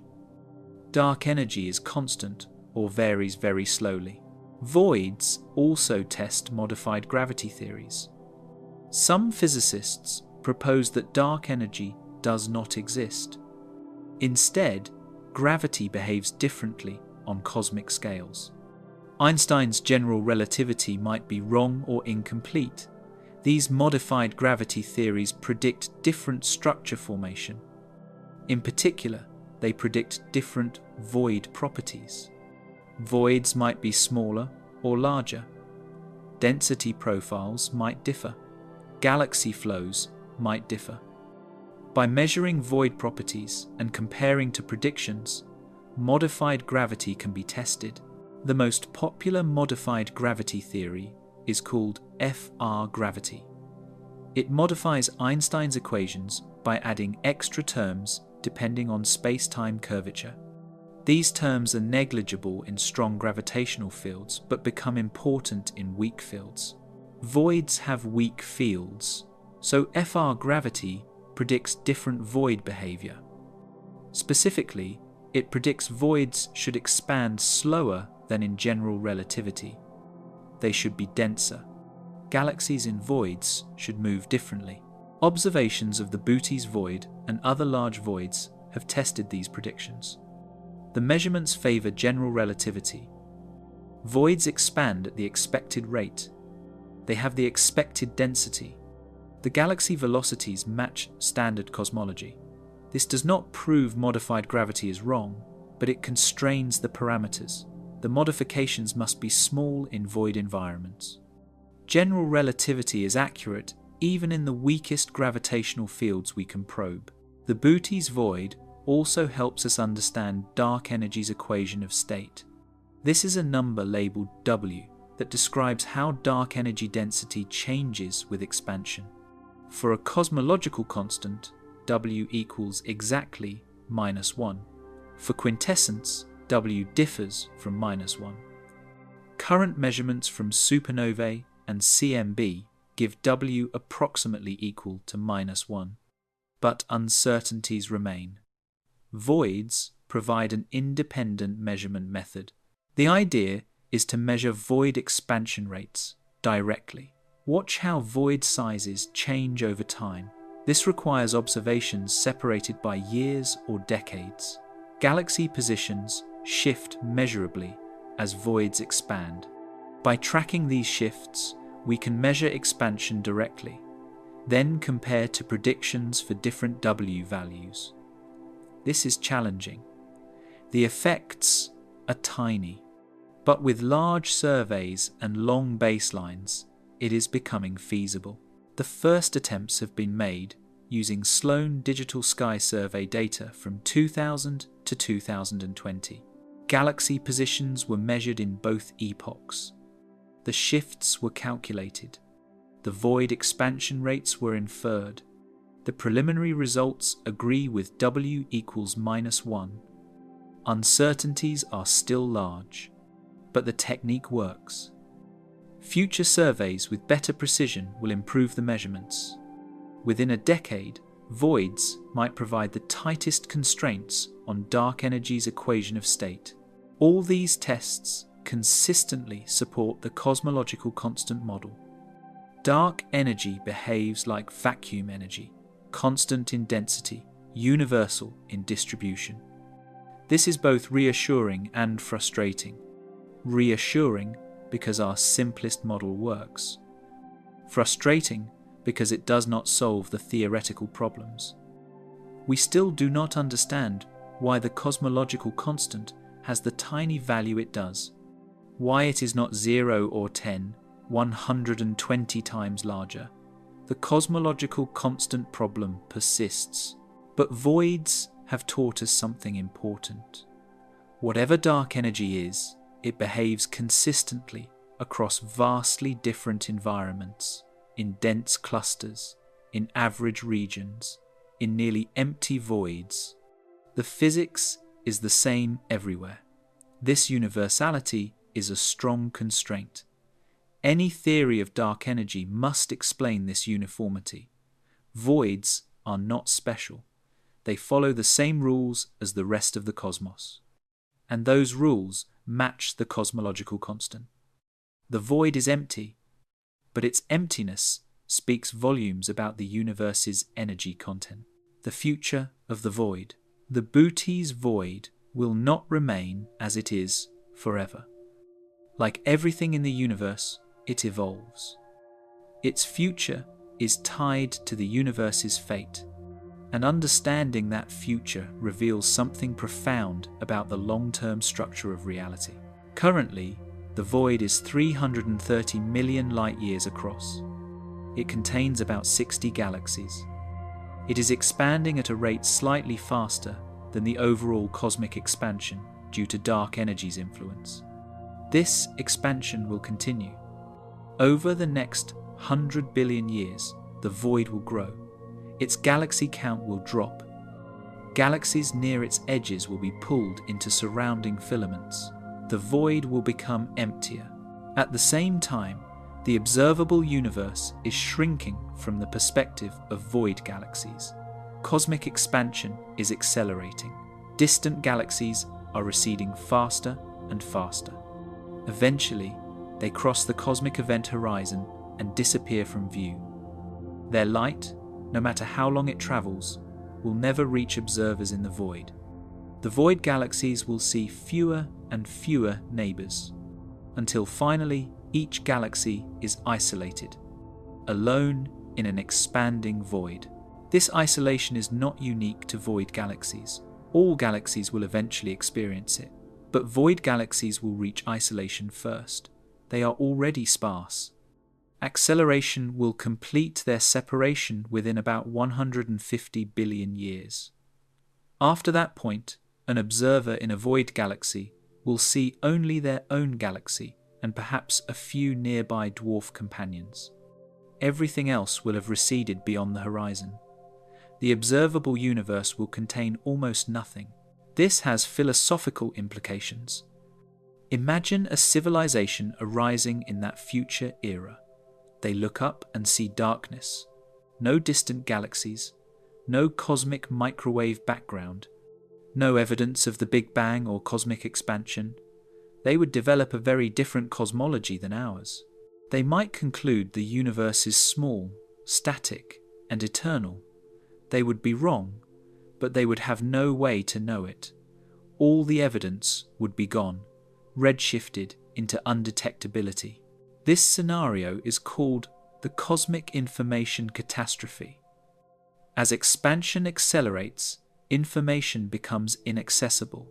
Future observers lose the ability to reconstruct cosmic history. They cannot test cosmology, cannot verify the Big Bang, cannot measure dark energy. From their perspective, the universe is simple and unchanging. They would not know they are living in the late stages of an evolved cosmos. The void galaxies will experience this catastrophe first, but eventually, all galaxies will. The void itself will also change structure. Currently, it contains thin filaments of dark matter connecting the galaxies. These filaments will thin further as expansion stretches them. Eventually, even the dark matter will be pulled apart. The void will become truly empty. Not just empty of galaxies, empty of dark matter too. Just expanding space with nothing in it. This is the ultimate fate of voids, complete evacuation. But this assumes dark energy remains constant. If dark energy increases over time, the outcome could be more dramatic. Some models propose a Big Rip scenario. Dark energy density grows until it overwhelms all gravitational binding. First, galaxy clusters unbind. Then galaxies themselves are torn apart. Stars are ripped from their orbits. Planets are flung away. Eventually, even atoms are disrupted. The universe ends in violent disintegration. In a Big Rip scenario, voids disappear. Everything becomes void. The structure is destroyed completely. The Booty's void would expand catastrophically. Its edges would accelerate outward, shredding the surrounding filaments. Within a finite time, the entire universe becomes a uniform, expanding emptiness. This is speculative. Current data suggests the Big Rip is unlikely, but it cannot be completely ruled out. If dark energy is a cosmological constant, the universe's fate is different. Expansion continues accelerating, but gently. Structures remain bound on small scales. Galaxy groups and clusters stay intact, but they become isolated islands. The Booty's void expands forever, growing larger and emptier. After 100 years, even black holes evaporate through Hawking radiation. The void becomes filled with dilute radiation, photons stretched to unimaginably long wavelengths by the relentless expansion. Eventually, the universe reaches heat death, maximum entropy, no energy gradients, no structure, no change. The void and the filaments become indistinguishable. Everything is uniform, cold, dark, expanding forever. This is the end state toward which the Booty's void and everything else evolves. Not dramatic, just gradual dissolution into unchanging emptiness. But there might be a twist. Some theories propose vacuum decay. The vacuum we inhabit might not be the lowest energy state. A lower state might exist. If so, quantum tunneling could trigger a transition. A bubble of true vacuum would form and expand at light speed. Inside the bubble, the laws of physics would be different, perhaps radically different. The Booty's void, like everything else, would be transformed or destroyed. We cannot predict what would happen inside the true vacuum. The physics might be completely different. Vacuum decay is unpredictable. It could happen tomorrow or never. The probability is very low, but non-zero.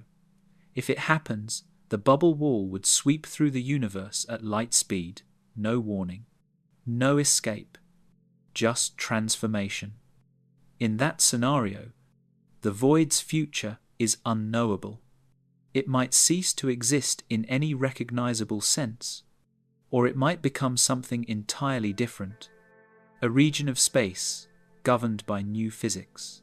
These long-term scenarios might seem like science fiction, but they are based on serious physics, extrapolating known laws into the far future, testing what current theories predict. The Booty's void will participate in whatever fate awaits the universe. Its emptiness today is a preview of the universe's eventual state. Everything is becoming void. The void is simply ahead of schedule. The study of the void's future also reveals something about scientific methodology. We cannot observe the future directly. We can only predict based on current understanding. Those predictions depend on assumptions about dark energy, about vacuum stability, about the validity of general relativity at extreme scales. If any assumption is wrong, the predictions change completely. The void's future is uncertain, but exploring that uncertainty helps us understand what we know and what we do not. The Bootes void will continue to fascinate astronomers for as long as humans study the cosmos. It will grow, it will be empty, it will eventually merge with the general expansion into a universe-spanning emptiness. But for now, it remains a distinct structure, a hole in the cosmic web, a laboratory for studying the universe's largest scales, and a reminder that emptiness is not nothing. The void is as real as any galaxy. Its future is tied to reality's ultimate fate. Understanding that future means understanding the cosmos itself. The philosophy of emptiness. The Bootes void invites us to think about what it means for something to exist when it is mostly empty. Is the void defined by what it lacks or by what it contains? These questions may seem abstract, yet they reach the center of both modern physics and philosophy. In early science, space was treated as a simple container. Objects existed within it, but space itself was nothing more than background. The void was thought of as pure absence, a place where nothing could exist. This idea changed with Einstein. Through general relativity, he showed that space and time form a single, flexible fabric that bends, stretches, and carries energy. Even where matter is missing, space-time remains. The Bootes void is not an absence of reality. It is a real structure, a region of space-time where curvature is gentle and expansion rules. Quantum mechanics added another layer to this picture. What appears to be empty space is filled with invisible motion. Quantum fields vibrate even at their lowest energy states, producing virtual particles that appear and vanish too quickly to observe directly. Even the emptiest part of the Bootes void hums with quantum activity. Nothing is truly nothing. Emptiness becomes relative, depending on what we can detect and at what scale we look. This leads to a question that is both scientific and philosophical. What do we really mean when we say something is empty? The Bootes void contains almost no galaxies, yet it is full of space-time, dark energy, and quantum fluctuations. What seems to be nothing is simply another kind of something. Emptiness turns out to be an illusion that depends on our perspective. The idea of the void has always divided thinkers. In ancient Greece, Aristotle claimed that the void could not exist because it would have no properties, no dimensions, and therefore no reality. Democritus and other atomists disagreed. They said the universe is made of atoms moving through empty space, and that the void is just as real as the atoms. Without it, there could be no motion or change. Modern science has proven closer to the atomist's vision. The Bootes void is not a flaw in creation, but one of its largest and most revealing structures. There is also the question of persistence. The Bootes void has changed across billions of years. Galaxies have drifted, the boundaries have stretched, and yet we consider it the same void that formed long ago. What makes it continuous through time? Perhaps it is not its contents, but its history. The same region of underdensity has been expanding and evolving since the early universe. Its identity comes from its story, not from static features. Like a river that flows and changes while remaining the same river, the void keeps its identity through motion. This idea reflects how we think about ourselves. The atoms in a human body are replaced many times throughout life, yet a person remains the same individual.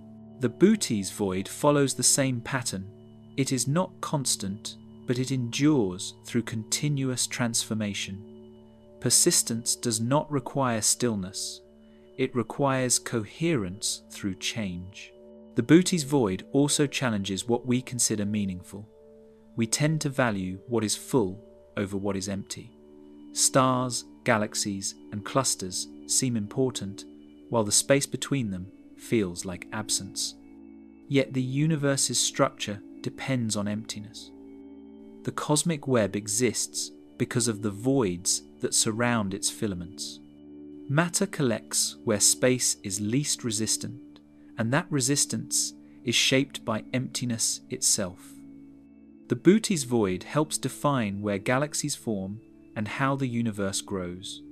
Its emptiness is not a failure of creation, but a fundamental feature of it. Absence has often led to discovery in science. The absence of an expected signal has forced new ideas to emerge. The failure to detect the ether led to the theory of relativity. The missing orbit of a predicted planet revealed Neptune.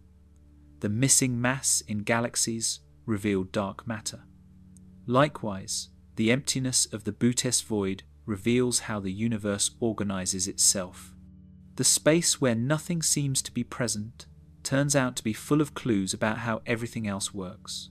Humans are drawn to light, pattern, and motion. We notice the stars, but ignore the darkness between them. Yet, the darkness carries most of the universe. It is the framework on which the visible rests.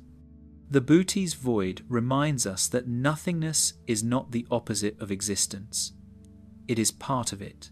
Without emptiness, there would be no room for galaxies to form, no pathways for light to travel, and no time for change to unfold. At the deepest level, the Bootes void represents a paradox. It is a region almost empty of galaxies, yet full of space-time, energy, and quantum activity. It shows that nothingness can have structure, and that absence can hold meaning. Even the greatest emptiness is not truly void. It participates in the same physical laws that shape everything else. The Bootes void teaches us that the universe is not defined only by what exists, but also by what does not. The filaments of matter gain their form from the emptiness between them. The galaxies move and grow within the spaces carved out by the voids. What seems like absence is actually the foundation of everything. In understanding emptiness, we come closer to understanding existence itself, the human quest to understand. The Bootes void was discovered less than 50 years ago. In cosmological terms, this is yesterday. Yet in that brief time, our understanding has deepened remarkably. We have mapped its extent, measured its properties, simulated its formation, detected its gravitational effects. The progress illustrates something fundamental about the scientific enterprise. Curiosity drives us to understand even the emptiest places, especially the emptiest places. The initial discovery by Kirshner and colleagues was accidental. They were not searching for voids. They were conducting a routine survey of galaxy redshifts. The void revealed itself simply through systematic observation. Most great discoveries happen this way, not through targeted searches, but through careful, comprehensive data collection. The void was always there, but until someone looked at that particular region with sufficient care, it remained invisible. This highlights the importance of surveys, mapping the sky systematically, observing everything, not just obvious targets. The reaction to the void's discovery was skeptical. Such large structures should not exist according to prevailing models. The scientific community demanded verification, multiple observations, independent confirmations. This skepticism was healthy. Extraordinary claims require extraordinary evidence. Over time, the evidence accumulated. The void was confirmed beyond reasonable doubt. This process of claim, skepticism, verification, and acceptance is how science progresses, not through blind belief, but through rigorous testing. As telescopes improved and surveys expanded, more voids were discovered. The Butte's void was not unique. Supervoids are rare, but not impossible. This pattern shifted the question from "how can this exist?" to "what does its existence teach us?" The void became a data point, one example of a larger phenomenon. Understanding it meant understanding void formation generally. This is how science generalizes, from particular observations to universal principles. The theoretical response was equally important.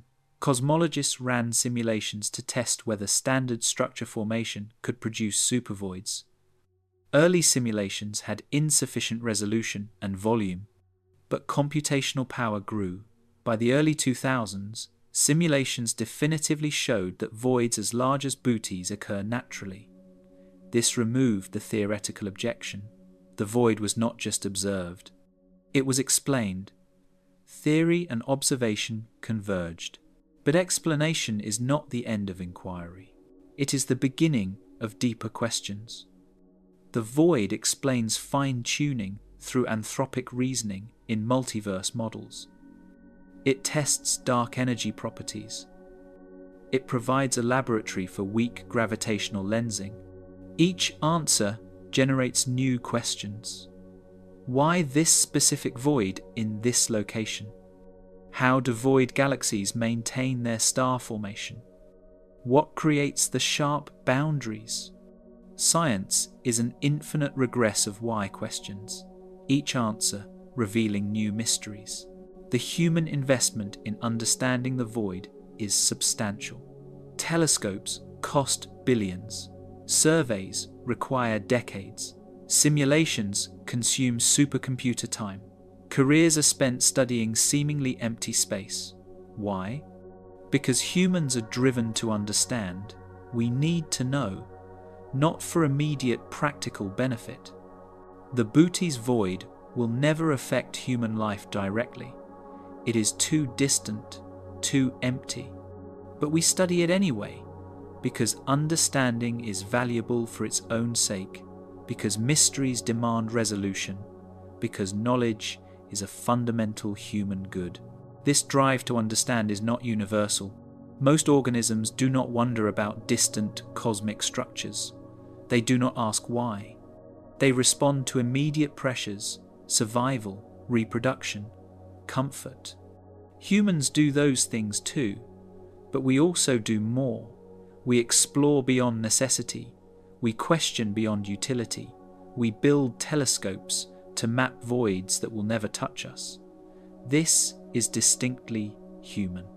And it connects us to something larger, a collective project spanning generations, building knowledge that outlasts individuals.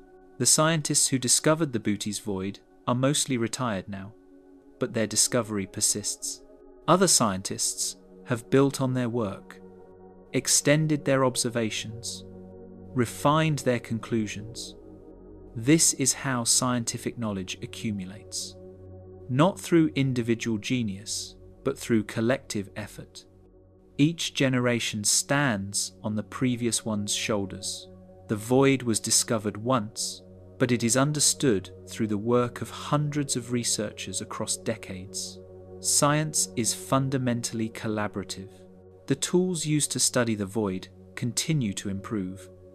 The Sloan Digital Sky Survey mapped millions of galaxies. The Dark Energy Survey improved precision. The upcoming Vera Rubin Observatory will map even more galaxies with greater accuracy.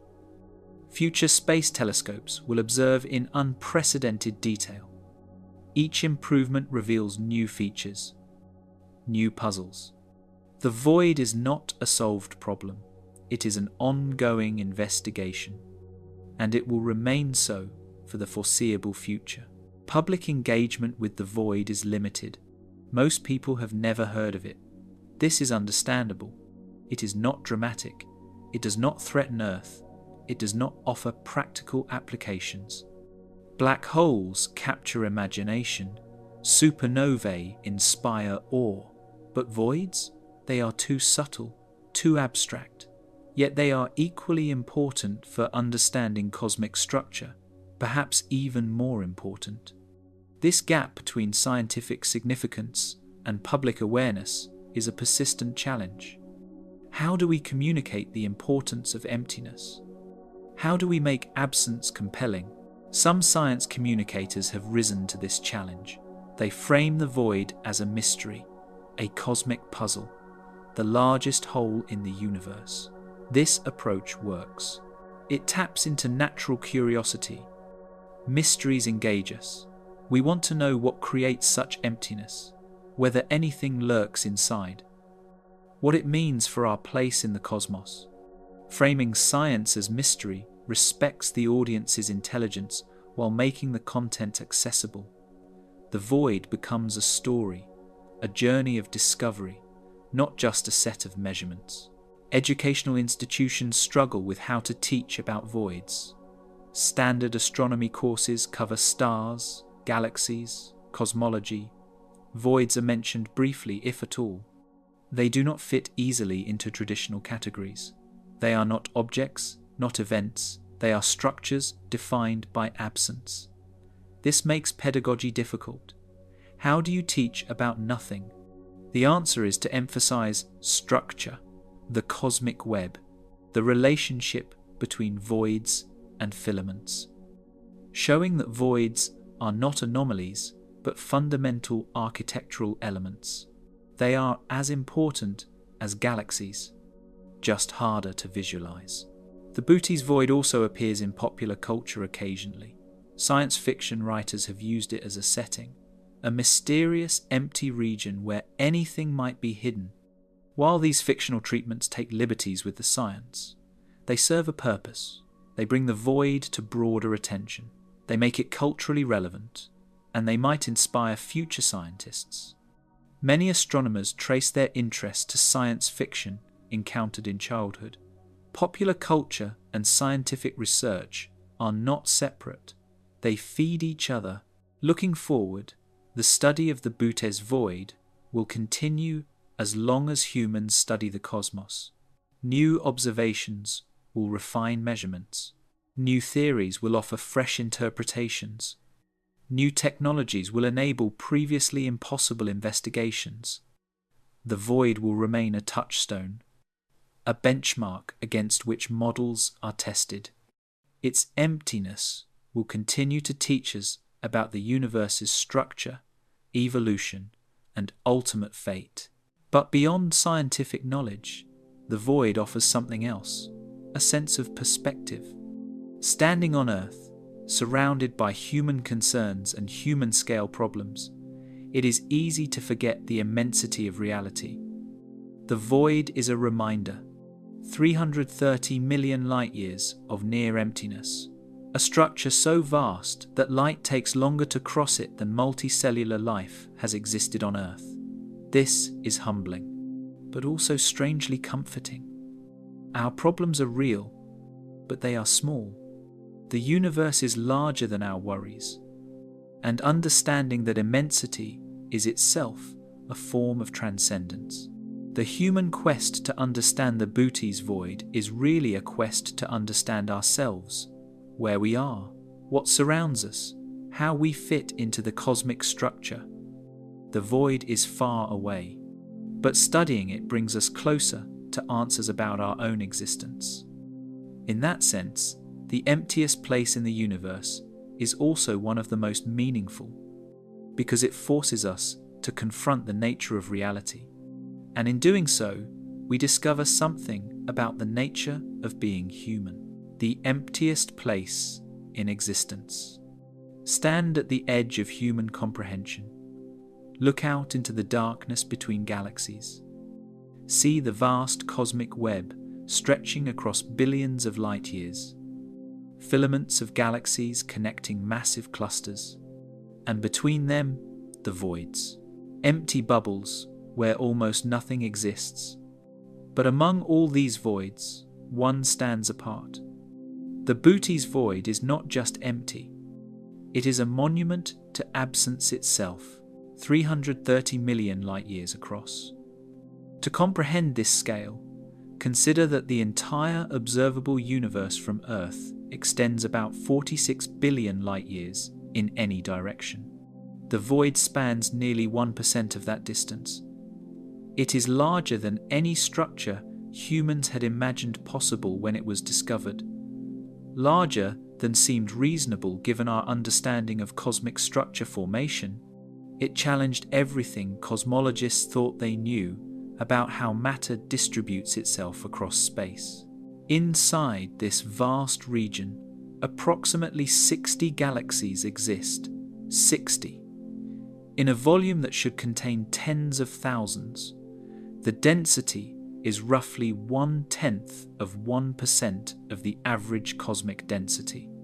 Imagine a city where every building has been removed except one per 100 blocks, then stretch those blocks to millions of light years. That is the Bootes void. The isolation is absolute. The nearest neighbouring galaxy to any void resident is typically 15 to 20 million light years away. For comparison, Andromeda, our nearest large galactic neighbour, is only 2.5 million light years distant. Void galaxies are separated by factors of 6 to 8 times what we experience. They are cosmically alone. The void is not perfectly spherical, but it is remarkably close. This roundness is unusual and significant. Natural processes typically produce irregular shapes. Mergers create oblong structures. Asymmetric collapse creates flattened regions. Yet the Bootes void maintains near-spherical geometry across its entire 330 million light-year expanse. This suggests a specific formation mechanism. A single large fluctuation rather than multiple mergers. An isolated expansion rather than directional collapse. The shape itself is a clue. A fingerprint of the void's origin written in its geometry. What does it feel like inside? We cannot know directly. No human will ever travel there. The distances are too vast. The timescales are too long. Even light takes 330 million years to cross from one side to the other. By the time light from the void's far edge reaches us, entire species have evolved and gone extinct on Earth. The void's interior is forever beyond direct human experience. But we can imagine, we can calculate, we can simulate. Inside the void, darkness dominates. Look up from a planet orbiting a void galaxy, and the sky is nearly empty. A handful of faint smudges mark distant companions. The cosmic microwave background glows faintly, but provides no detail. No spectacular galactic neighbours, no brilliant clusters, no dense star fields, just darkness. The night sky would be darker than any human has ever experienced. Darker than the deepest space between galaxies in our region. Because there are no nearby galaxies to provide even faint light, the physics inside the void is subtly different. Not in terms of fundamental laws, those remain universal, but in terms of what dominates. In dense regions, gravity rules. Matter pulls matter together. Structures form and evolve through gravitational interaction. But in the void, dark energy dominates. The cosmological constant's repulsive effect overwhelms weak gravitational attraction. Space expands faster than average. This creates an effective outward pressure. Galaxies feel a net force pushing them toward the void's edges. The void actively evacuates itself. It is not passive emptiness. It is a dynamic absence. Time moves at the same rate in the void as everywhere else. Relativity ensures this. But change happens more slowly. Galaxy evolution proceeds in isolation. No mergers disrupt morphology. No gas inflow triggers star formation bursts. No tidal interactions strip away material. Void galaxies evolve through internal processes alone. They consume their gas slowly, form stars at minimal rates, rotate undisturbed for billions of years. They are cosmic hermits, evolving in silence. The void's temperature is not significantly different from surrounding space. Intergalactic space everywhere is cold, a few degrees above absolute zero, residual heat from the Big Bang. The void does not freeze differently, but it lacks the hot gas found in galaxy clusters. That gas is heated to millions of degrees by gravitational compression and supernova shocks. The void has almost no gas to heat. What little exists remains cold, neutral, unexcited, detected only through subtle absorption signatures in background quasar spectra. Sound does not travel in the void. There is no medium. Gas density is too low. Even in filaments, intergalactic space is too rarefied for sound propagation in any conventional sense. But gravitational waves pass through, ripples in space-time itself. These are not blocked by emptiness. The void is transparent to gravitational radiation, a perfect medium for wave transmission. Future gravitational wave observatories might use voids as cosmic amplifiers, regions where background noise is minimal, where signals can be detected with unprecedented clarity. Standing inside the void, if one could somehow exist there, the overwhelming sensation would be isolation, distance, separation. The nearest structure is tens of millions of light years away in every direction. Help cannot arrive. Communication is impossible. You are alone in a way that humans have never experienced. Alone in a way that evolution did not prepare us for. The void is not hostile. It does not attack. It simply does not care. It is indifferent on a cosmic scale. This indifference is perhaps more terrifying than any active threat. Yet the void is not evil. It is not malevolent. It simply is. A natural consequence of structure formation. A product of gravity, expansion, and time. The universe created this emptiness through the same processes that created galaxies, stars, and planets. The void is as legitimate a structure as any cluster, as real as the Milky Way. Its emptiness does not make it less significant. Perhaps it makes it more so, because understanding emptiness is central to understanding structure. You cannot fully appreciate the cosmic web without understanding the voids that define it. The Bootes void is the emptiest place in existence, but it is not the absence of existence. It is a form of existence, a state of being characterized by sparseness rather than density, by silence rather than activity, by isolation rather than interaction. Its existence is reduced to its minimum, and in that minimum, we see something essential. The void strips away complexity. It shows us what remains when almost everything is removed: space, time, dark energy, expansion. These are the fundamentals. Everything else is optional. The void proves it. The sound of silence. What happens when nothing happens?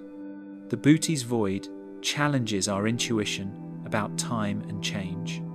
We are accustomed to environments where things happen constantly. Stars explode, galaxies collide, black holes consume matter. The universe seems dynamic, violent, energetic, but this is selection bias. We notice regions where events occur because events are noticeable. The void represents the opposite extreme, a place where nothing happens for millions of years, where change is so gradual it becomes invisible. where silence is not an absence of sound, but an absence of events themselves. Consider a single void galaxy.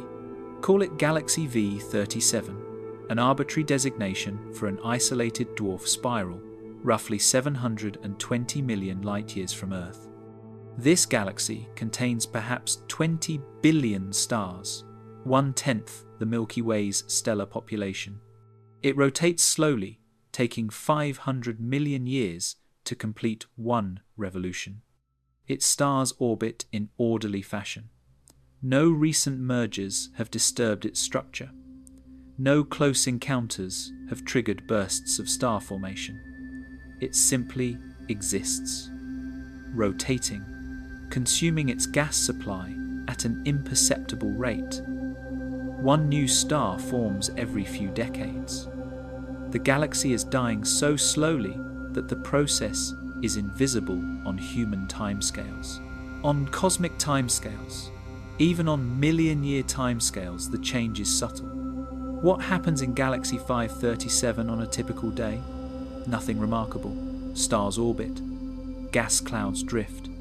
Occasionally, a massive star reaches the end of its life and explodes as a supernova.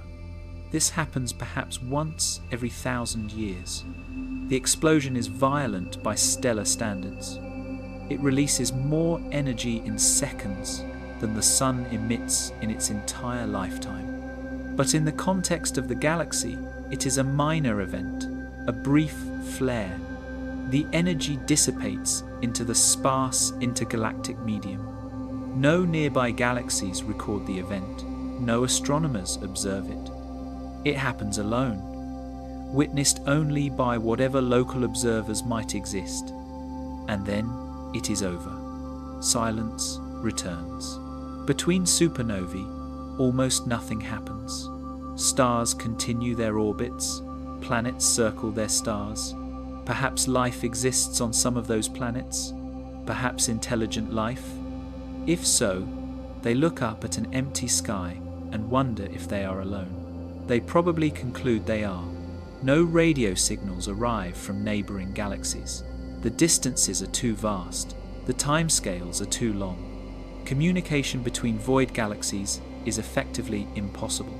Even if a neighboring civilization transmits powerful signals, those signals take 15 million years to arrive. By the time a reply returns, 30 million years have elapsed. Civilizations do not last that long. Species do not last that long.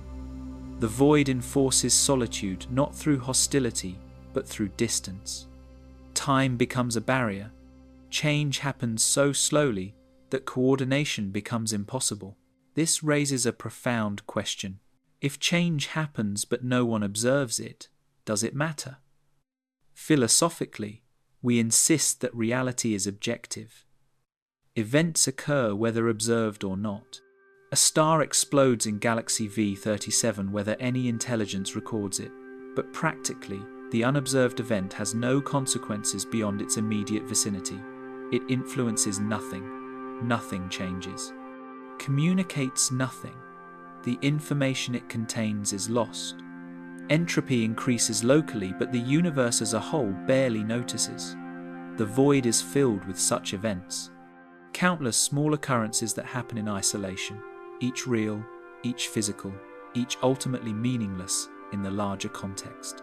The void demonstrates that the universe does not require observers. Most of reality proceeds without witness, without a record, without consequence beyond the immediate local environment. This is humbling for humans. We imagine ourselves central, important, meaningful. But the void shows that the universe functions perfectly well in our absence. Better than well.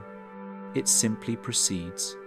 Stars burn, galaxies rotate, space expands. No observers necessary, no intelligence required. The physics operates autonomously. The void is not empty because no one is there to fill it.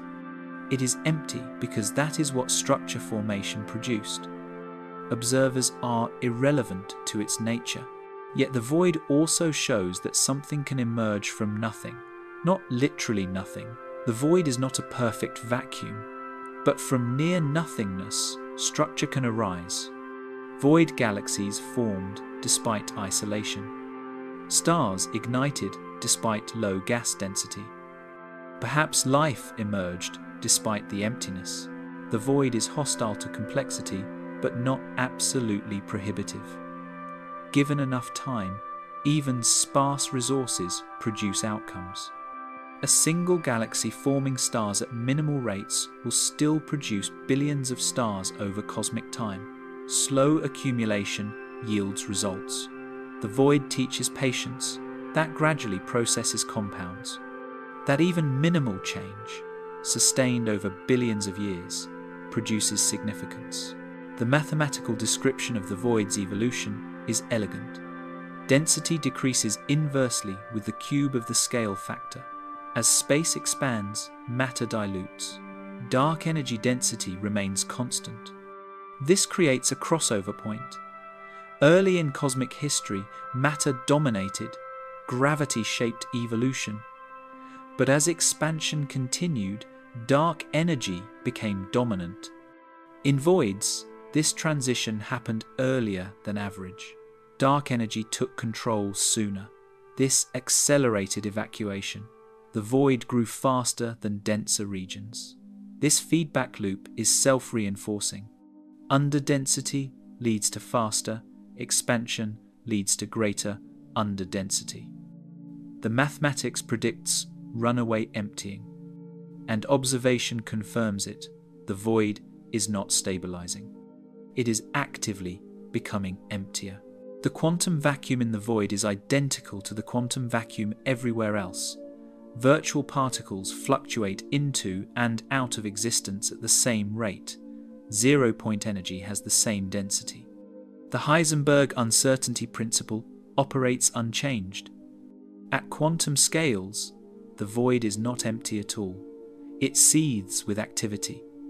Particle-antiparticle pairs, fluctuating fields, quantum foam. But these effects do not scale up. They remain microscopic. They do not produce observable structure. The void's emptiness at large scales coexists with quantum fullness at small scales. Emptiness is scale-dependent, a matter of perspective. What is empty at one resolution is full at another. The void also demonstrates the universe's inefficiency. Structure formation is not optimized. Most matter does not form galaxies. Most gas does not form stars. Most stars do not produce planets capable of supporting life. The process is wasteful, inefficient, random. The void is wasted space by any utilitarian calculation. It serves no purpose, produces nothing of value, contributes minimally to cosmic complexity. Yet it exists, comprising most of the universe's volume. This suggests that the universe is not designed for efficiency. It is not optimized for any goal. It simply unfolds according to physical law. Some regions produce complexity. Most produce emptiness. Neither is preferred. Both are natural outcomes of structure formation. The void is not a failure. It is an inevitability. What would it be like to live in the void as an immortal observer? To watch billions of years pass? You would see galaxies slowly drift apart. Star formation rates gradually decline. Supernova frequency decreases. The sky grows darker as local stars exhaust their fuel. Eventually, only the longest-lived red dwarfs remain. They burn for trillions of years, but even they fade eventually. The galaxy goes dark. Dead stars orbit in silence. Brown dwarfs, white dwarfs, neutron stars, black holes. No light is emitted. No energy radiates. The galaxy becomes invisible, a ghost, present but undetectable. The void claims another victim, not through destruction, through exhaustion. The galaxy does not die dramatically. It fades, and then it is gone. This is the sound of silence in the void. Not the absence of noise, the absence of change, of events, of meaning.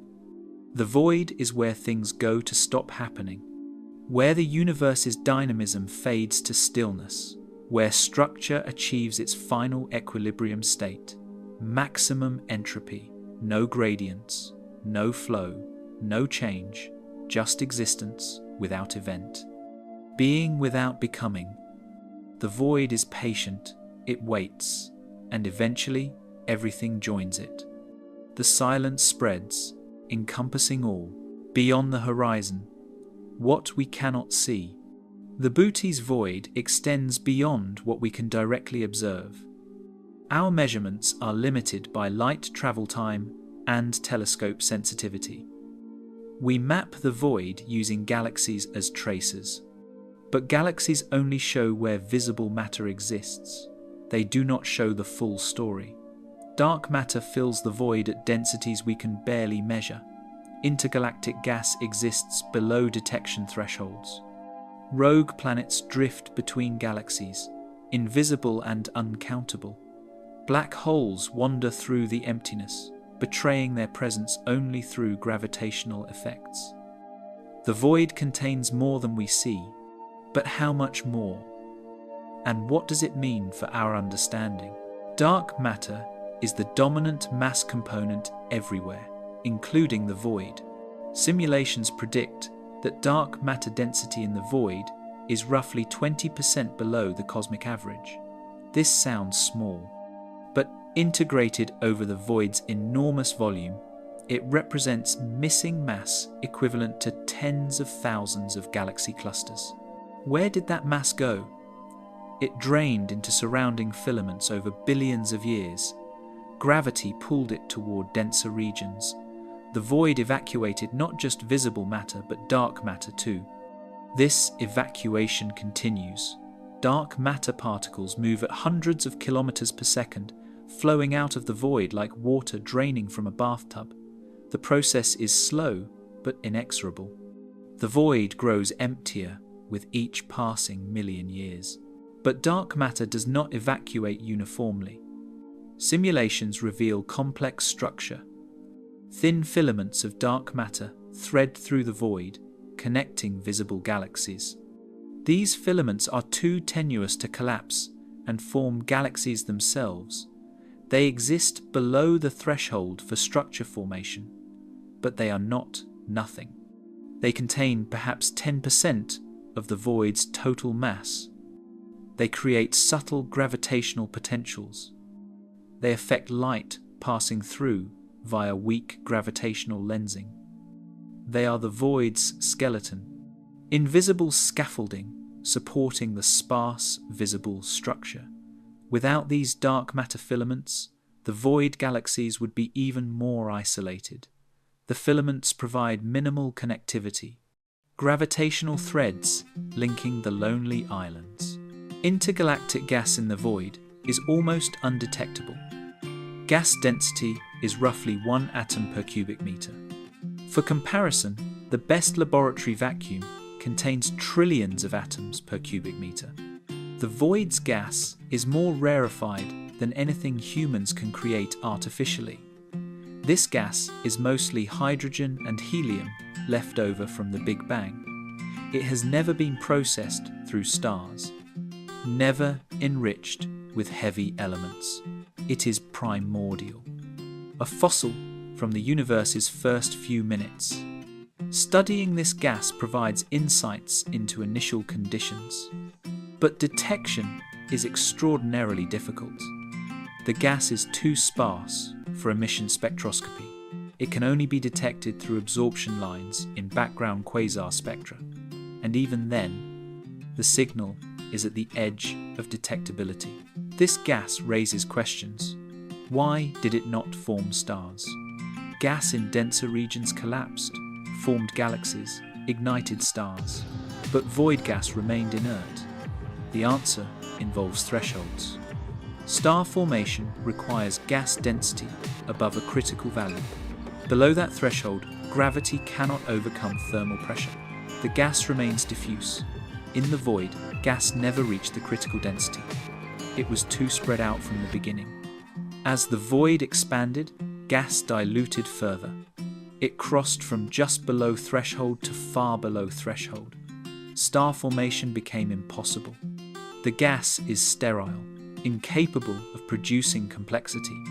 It exists as cosmic waste, material that will never participate in structure formation. It simply dilutes towards zero as expansion continues. Rogue planets likely exist in the void. Planets ejected from their parent star systems during gravitational interactions. These planets drift alone through intergalactic space. No star, no light. No heat except residual internal warmth. They are frozen worlds, temperatures approaching absolute zero. Any atmosphere would have condensed onto the surface as ice. The planets are dead in every sense. But they exist. We cannot detect them. They emit no light, reflect no light, exist below our detection capabilities. But statistical arguments suggest they must be there. Galaxies eject planets during close encounters. Those planets go somewhere. Many end up in the void, wandering forever. Invisible testaments to gravitational violence in dense regions billions of years ago, black holes also wander the void. Some are stellar mass black holes, remnants of massive stars that exploded as supernovae in void galaxies. Others might be primordial black holes, formed in the early universe through density fluctuations. These black holes are nearly undetectable. They do not accrete matter because there is no matter to accrete. They do not emit Hawking radiation at detectable rates. They are gravitational ghosts, present but invisible. Occasionally, two black holes in the void might encounter each other and merge. This produces gravitational waves. Future detectors might observe such events. The merger would reveal black holes we never knew existed, hiding in the emptiest regions of space, waiting billions of years between interactions. Magnetic fields in the void are extraordinarily weak, perhaps 1/1,000,000th the strength of Earth's magnetic field. These fields were generated by battery processes in the early universe or by past galactic activity. But in the void's isolation, fields do not regenerate. They decay slowly, stretched by expansion, dissipated by turbulence. Eventually, the void's magnetic field will approach zero. This has implications. Magnetic fields affect cosmic ray propagation. They trap charged particles. In the void, particles travel ballistically. This makes the void transparent to cosmic rays. High-energy particles from distant sources pass through undeflected. The void is a window, a clear line of sight through which the most energetic events in the universe can be observed. Neutrinos stream through the void constantly. These nearly massless particles are produced by stellar fusion, supernovae, and the cosmic neutrino background left over from the Big Bang. Trillions of neutrinos pass through every square centimetre of space every second. The void is no exception. But neutrinos interact so weakly that even this constant flux produces negligible effects. Neutrinos carry information about distant astrophysical events. A supernova in a distant galaxy sends neutrinos across the void. Those neutrinos arrive at Earth carrying news of the explosion. The void is transparent to information encoded in neutrino flux. It does not block signals, it transmits them perfectly.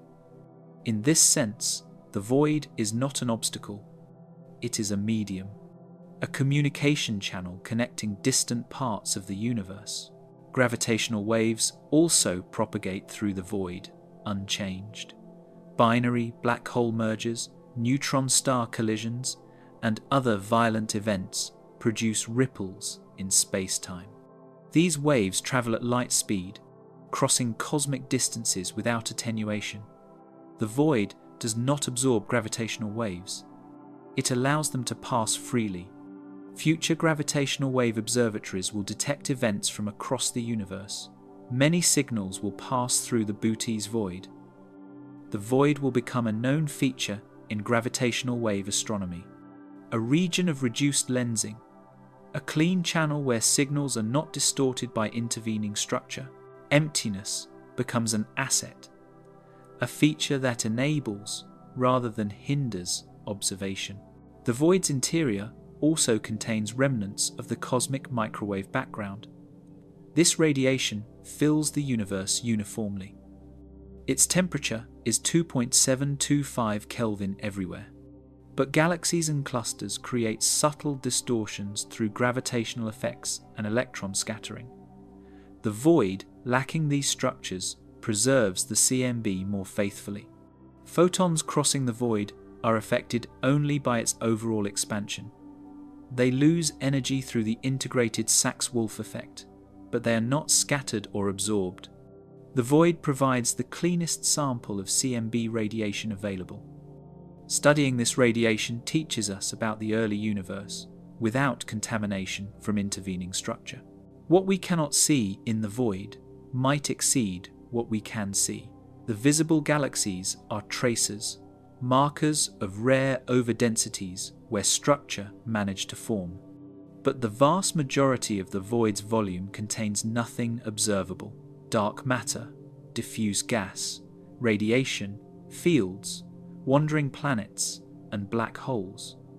These components exist but remain invisible. Future technology might change this. Better gravitational lensing measurements might map dark matter precisely. More sensitive gas observations might detect the primordial hydrogen. Improved simulations might predict planet populations. But for now, most of the void remains beyond our horizon, not beyond our understanding. We know what must be there. But beyond our ability to confirm directly, the void keeps its secrets. For now,